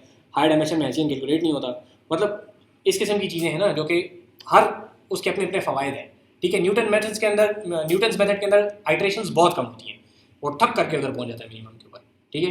उसके अंदर 2-3 चीज़ें कैलकुलेट करनी होती हैं, जिनके अंदर इतने बड़े बड़े मैट्रिक्स के इन्वर्स निकालने होते हैं, जो कि स्लो है, ठीक है। तो डिपेंड करता है उसके अंदर, ठीक है। समझ आई बात की। तो ये कॉस्ट फंक्शन समझ आ गया कि हमने एक नया कॉस्ट फंक्शन बना लिया। अब जब आपके पास कॉस्ट फंक्शन आ गया तो ये और वो बिल्कुल बराबर है। सिर्फ फर्क क्या है कि यहाँ पे प्रेडिक्शन के लिए आखिर में आपने वो थ्रेशोल्ड 0.5 के ऊपर कट लगाना है, ठीक है। वो 0.5 for the time being fixed है, वो आगे जाके कहीं पे हम उसको फिर देखेंगे कि 0.5 ही क्यों चेंज नहीं करते, वो चेंज करेंगे हम आगे जाके, ठीक है। ग्रेडियंट डिसेंट आप कैसे अप्लाई करते थे, ये आप पूरे का पूरा आपका ग्रेडियंट डिसेंट का अपडेट का रूल था, बार बार इसके जरिए से आप अपडेशन करते थे और आपके पास बेटर थीटा आता जाता था। अब हमारे पास ग्रेडियंट डिसेंट का एक तरीका हमने किया हुआ है, ठीक है। और तरीके हैं यहाँ पे हमारे पास, ठीक है। सब में तरीकाकार यही होता है कि कॉन्वेक्स ऑप्टिमाइजेशन है, ऑप्टिमाइजेशन की पूरी अपनी एक फील्ड है, उसके अंदर सब में तरीकाकार ये होता है कि आप उसको पकड़ाते हो एक कॉस्ट, ठीक है, एक आप उसको पकड़ाते हो ग्रेडियंट, ठीक है। ये दोनों चीज़ें आप उसको दे देते हो, वो घर चला जाता है और चाह के जिस भी तरीके से अपना वो लगा रहता है, और आगे में आपको आके थीटास की वैल्यूज दे देते हैं, ठीक है। आपने उसको क्या देना होता है, एक आपने उसको कॉस्ट का फंक्शन देना होता है, एक आपने उसको ग्रेडियंट देना होता है, और एक आपने उसको डाटा पॉइंट्स देने होते हैं सारे के सारे, ठीक है। और इस नोटेशन को ज़रा देखें कि हर डाटा पॉइंट के अंदर आपके पास थीटाज है, ठीक है। थीटाज है ना, बेसिकली आप उसको बता रहे हो कि भाई ये थीटाज हैं, और एक्चुअल जो सैंपल्स हैं आपके पास डाटा पॉइंट्स, वो भी आप उसको देते हो, ठीक है। तो थीटाज जो है यहाँ पे आपके पास, थीटाज तो एक ही होंगे, मैंने गलत किया, सॉरी, ये थीटाज नहीं, ये तो आपके पास एक्सेस हैं, और ये आपको जो थीटाज निकाल कर देगा वो आपके पास एक सिंगल डायमेंशनल चीज़ होगी, ठीक है। ये ज़रा ख्याल करें यहाँ पे। आपको जितने एल्गोरिदम्स मिलेंगे, ये अब यहाँ पे कुछ लिखे हुए हैं, एडाग्रैड है, BFGS है या LBFGS है, कॉन्जुगेट ग्रेडियंट डिसेंट है, ठीक है, ये ज़्यादा पॉपुलर है यहाँ पे लिखे हुए हैं, और नए नए आते रहते हैं, हर एक के अपने अपने फ़वाइद होते हैं। सब की इंटरफेस आपको इस तरह मिलेगी। आपने उसको देना है कॉस्ट, आपने उसको देना है ग्रेडियंट, डाटा पॉइंट्स देने हैं, थीटास का एक अरे आप उसको अगर रैंडमली इनिशियलाइज करके देते हैं या कोई और इनिशियलाइजेशन आप खुद करके देते हैं तो वो आपको करके दे देंगे, नहीं देंगे तो वो खुद बना लेगा। आखिर में आपको थीटास की एक इस तरीके से लंबी लिस्ट मिलेगी which will have the minimum, that is all. It does not affect you where it came from, बस वो मिनिमम है उस एल्गोरिदम के हिसाब से, ठीक है। फिर हर एल्गोरिदम कोई एक्यूरेट ज़्यादा है, कोई तेज़ ज़्यादा है, अपने अपने उनके फ़वायदे हैं, लेकिन आपकी बाकी पाइपलाइन को इससे कोई फ़र्क नहीं पड़ता कि आपने एक्चुअल ऑप्टिमाइजेशन के लिए कौन सा एल्गोरिदम इस्तेमाल किया था, ठीक है। इसलिए हमने एक डिस्कस कर लिया, बाकी आप कर सकते हैं। एक चीज़ इसमें देखने की है कि यहाँ पे इंपॉर्टेंट है कि यहाँ पे ये थीटास देखें, ये आपके पास आ रहे हैं एक फ्लैट सिंगल। जितने एल्गोरिदम्स आपको मिलेंगे सारे के सारे थीटास को एज अ वेक्टर ट्रीट करेंगे। मैट्रिक्स में अगर आपके पास थीटास है तो वो नहीं ले सकता। आगे जाके हम देखेंगे कुछ जगह पे आएंगे इस तरह के एल्गोरिदम्स जिनके अंदर हमारे पास थीटास जो है वो मैट्रिक्स की शक्ल में होंगे, एक सीधे लाइन में नहीं होंगे। तो उस केस में आपको क्या करना होगा, उस टेक्निक को क्या कहते हैं कि आप पूरे के पूरे एक मैट्रिक्स को फ्लैट कर देते हैं, एक अनरोल और रीशेप, ठीक है, अनरोलिंग और रीशेपिंग वापस मैट्रिक्स। तो आप क्या करेंगे, आप अपने थीटास को करेंगे अनरोल, ठीक है, एक सिंगल वेक्टर बनाएंगे, एल्गोरिथम को देंगे, वो उसको पर मिनिमाइजेशन करेगा, उसको कोई फर्क नहीं पड़ता कि ये थीटास जो है क्या चीज़ें हैं। आपने कॉस्ट फंक्शन उसको दिया हुआ है, वो एक्जैक्टली इस किस्म का कोई काम करेगा, थीटास मिनिमाइज करके आपको वापस दे देगा। जब आपके पास थीटास मिनिमाइज करके वापस आ जाएंगे तो आप उनको वापस रीशेप अपने हिसाब से कर लेंगे, ठीक है। शुरू में अनरोलिंग वगैरह इस वजह से बताया था कि जब आप LBFGS और कॉन्जुगेट ग्रेडियंट डिसेंट वगैरह को इस्तेमाल करेंगे तो उस वक्त फिर आपको ये बात पता होनी चाहिए। अगर आप उसको मैट्रिक्स देने की कोशिश करेंगे वो काम नहीं करेंगे, तो आप ये समझेंगे कि ये ऑप्टिमाइजेशन एल्गोरिथम मेरे डाटा के साथ काम नहीं कर सकता, जबकि ऐसी कोई बात नहीं है। आपको सिर्फ और सिर्फ अनरोल करने की जरूरत है। मैट्रिक्स में किस तरह की मैट्रिक्स के साथ इसलिए क्यों काम नहीं? अच्छा, मैट्रिक्स के साथ ये इसलिए काम नहीं करते क्योंकि आप अगर पीछे हमारा ग्रेडियंट डिसेंट का एल्गोरिथम देख लें, इसमें मैट्रिक्स का कोई कॉन्सेप्ट नहीं है। आप पूरी इक्वेशंस को देखें, सब जगह पे हमने क्या किया है कि h of i के ऊपर हमने ट्रावर्सल किया। किधर है यार, कहीं तो आए ना। हाँ, ये देखें हमने जो ट्रावर्सल किया है सारा x of i, ठीक है, और थीटा i एक इंडेक्स है, दूसरा इंडेक्स है ही नहीं, तो हम ट्रावर्सल नहीं कर सकते। तो या तो ये है कि हम अपने सारे एल्गोरिथम्स को चेंज करें, जरूरत नहीं ना कोई उसकी। देखो, given this thetas, this is the cost. अब वो थीटास को अगर आप मैट्रिक्स में करते हैं तो still you are going to have the same cost, सिर्फ हमें इक्वेशन चेंज करनी पड़ेगी, व्हिच इज अननेसेसरी। एक इंडेक्स है, दूसरा इंडेक्स है, जी जी जी, वो उसी के हिसाब से करना पड़ेगा ना, ऐड एल्गोरिथम को चेंज करना पड़ेगा, जरूरत नहीं है उसकी। मतलब वहाँ पे एल्गोरिथम चेंज करेंगे, सारी बातें कोड में चेंज होगा, ऑप्टिमाइजेशन लोगों ने की हुई है उनको चेंज करेंगे, जबकि उसकी जरूरत नहीं है, अनरोल करके भेज दें। असल में मैं ये बात कह रहा हूँ, ये जो एल्गोरिथम बनाए गए, जी जी जी, जब ये बनाए जा रहे थे उस वक्त उसको मैट्रिक्स की फॉर्म में क्यों नहीं रखा गया? वल्लाह आलम। लेकिन जो समझ आती है बात, वो यही समझ आती है कि उस टाइम पे ये चीज़ नहीं थी। मतलब जब स्टार्ट हुआ है तो ये बेसिक ये रिग्रेशन से स्टार्ट हुआ, तो वहाँ पे नहीं था। मैट्रिक्स में जो एंट्रीज हैं डालते क्यों हैं कि वजह ये है कि आगे जाके आ जाएगा, हमारे लिए उसको मैनेज करना आसान होता है। न्यूरल नेटवर्क्स में हमारे पास होगा कि जी लेयर्स हैं और लेयर्स के अंदर नोड्स हैं, टू डायमेंशनल स्ट्रक्चर है हमारे पास, सर हर एंट्रीज अलग से एक थीटा है, हर एंट्री अलग थीटा है। तो हमारे लिए उनको अनरोल अगर करना होगा तो फिर हमें कैलकुलेट करना पड़ेगा, जिस तरह वो पॉइंटर अरेंजमेंट सी में नहीं करवाया करते थे कि 2 into this multiply by this plus this से आप उस एरे में पहुंच जाओगे, तो वो हमें हाथ से करना पड़ेगा, विच इज एरर थ्रो। तो हम सीधा मैट्रिक्स पे काम करेंगे बस। वो मैट्रिक्स पे काम नहीं कर सकता, हम अनरोल करके उसको भेजेंगे, जब वापस आ जाएगा हम उसको रीशेप कर लेंगे, ठीक है। तो वो क्यों की वजह मुझे नहीं पता, बाकी ये बताएंगे, समझ आ गई बात की। तो ये हमारी बेसिक क्लासिफिकेशन है, ठीक है। और ये जो एल्गोरिथम हमने यहाँ पे देखा है, चूंकि हमने रिग्रेशन का एल्गोरिथम लिया और रिग्रेशन के ऊपर हमने लगा दिया एक सिग्मॉइड फंक्शन जिसको लॉजिस्टिक फंक्शन भी कहा जाता है। मैंने कहीं पे लिखा नहीं है, लिख देता हूँ, कहाँ पे था सिग्मॉइड फंक्शन।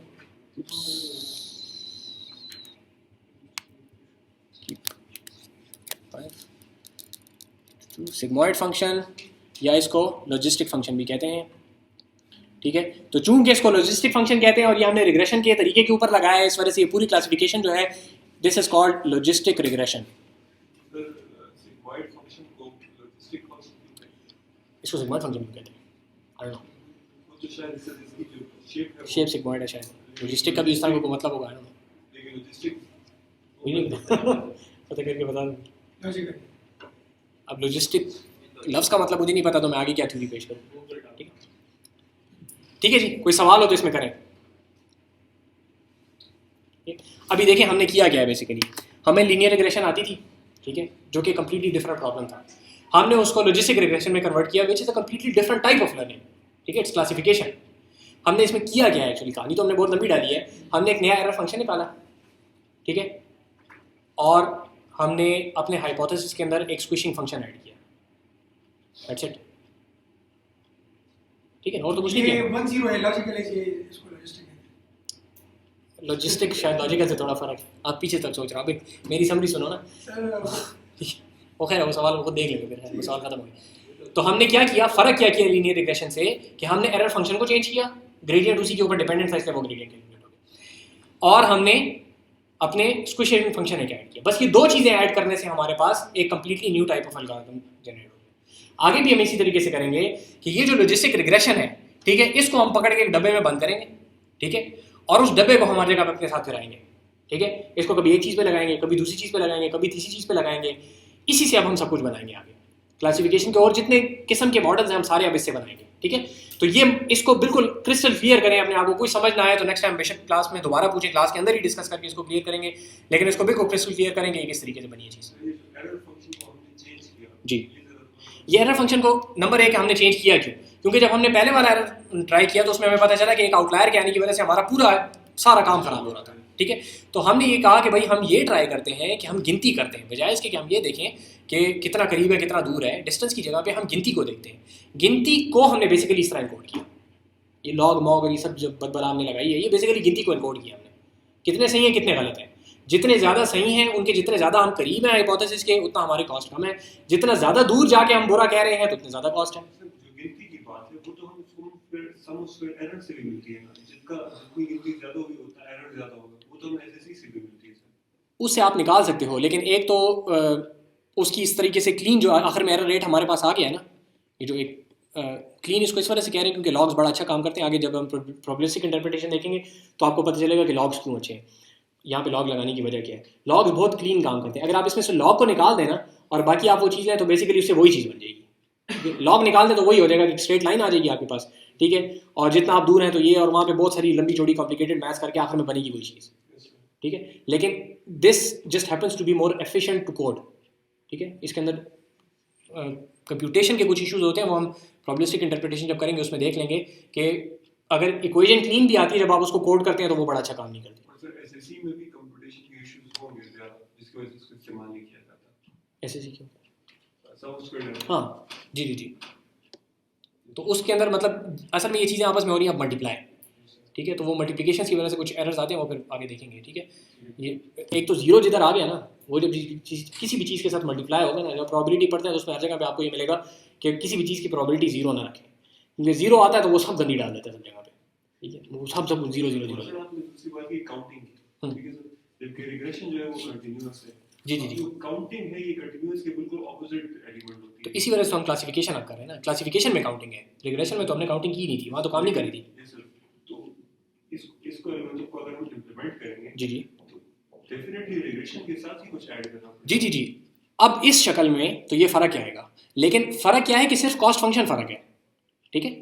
रिग्रेशन हुई है। बाकी सारे का सारा देखें पीछे रह के गया ना, ग्रेडियंट डिसेंट है, ग्रेडियंट डिसेंट वैसे का वैसा है, फीचर्स को हमने इनपुट देना है, थीटा ट्रांसपोज एक्स करना है, वो दो मैट्रिक्स आपस में मल्टीप्लाई होंगे, स्क्विशिंग फंक्शन ठीक है चलो एक्स्ट्रा ऐड हो गया, उसके बाद फिर और उसके अंदर कोई नई चीज़ नहीं, वही आपने थीटस की वैल्यूज़ कैलकुलेट करनी है, उसके बाद प्रेडिक्शन आएगी 0.5 से ऊपर है तो वो ये है वरना ये है, तो नई चीज़ जो है इसके अंदर सिर्फ आई है हमारा कॉस्ट फंक्शन, ठीक है। और आगे भी हम ये करेंगे कि अगर हमने कोई नया किस्म का एल्गोरिथम बनाना है, एसवीएम में कॉस्ट फंक्शन थोड़ा सा चेंज हो जाएगा, ठीक है, थोड़ा सा नहीं काफ़ी चेंज होगा, न्यूरल नेटवर्क्स में हम इसको थोड़ा सा और चेंज करेंगे, ठीक है, और 2-3 चीज़ें मिलाएंगे आपस में, कोई नई चीज़ नहीं होगी, ठीक है। अब नई चीज़ें आगे बहुत कम आएंगी, अब इनको फिट करना है एक दूसरे के साथ, ठीक है, ताकि हम इसको लार्ज स्केल पे ले जा सकें।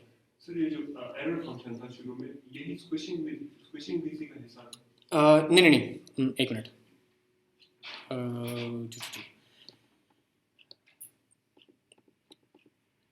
हिस्सा है, हाँ जी जी जी हिस्सा है, एक फिर मिनट, तो सर एक पॉइंट हो गया, फिर तो दो नहीं हुए। हाँ, जब एरर फंक्शन हमने चेंज कर दिया स्क्विशिंग चूंकि उसके अंदर ही है तो एक ही पॉइंट हो गया, चलिए तो ज़्यादा अच्छी बात है। बेसिकली हमने सिर्फ एरर फंक्शन ही चेंज किया, चलिए ये ज़्यादा अच्छी बात है, ज़्यादा अच्छे तरीके से कहा जाता है, हमने सिर्फ एरर फंक्शन चेंज किया है और उसकी बेसिस के ऊपर दूसरी चीज़ फिर वापस आ गई कि वो थ्रेशोल्ड था जिसको मैं अभी तक नहीं बोल रहा था, तो थ्रेशोल्ड लगा है, ठीक है। ओके, क्वेश्चंस, इंडिविजुअल पीसेज अगर समझ आए भी हैं तो बिग पिक्चर समझ आई है कि क्या हुआ है। ठीक है, वो बिग पिक्चर ज़्यादा इंपॉर्टेंट है, इंडिविजुअल पीसेस तो आप अपने आप को समझा लेंगे किस तरीके से, ठीक है, सही okay. जी बस तो करते हैं।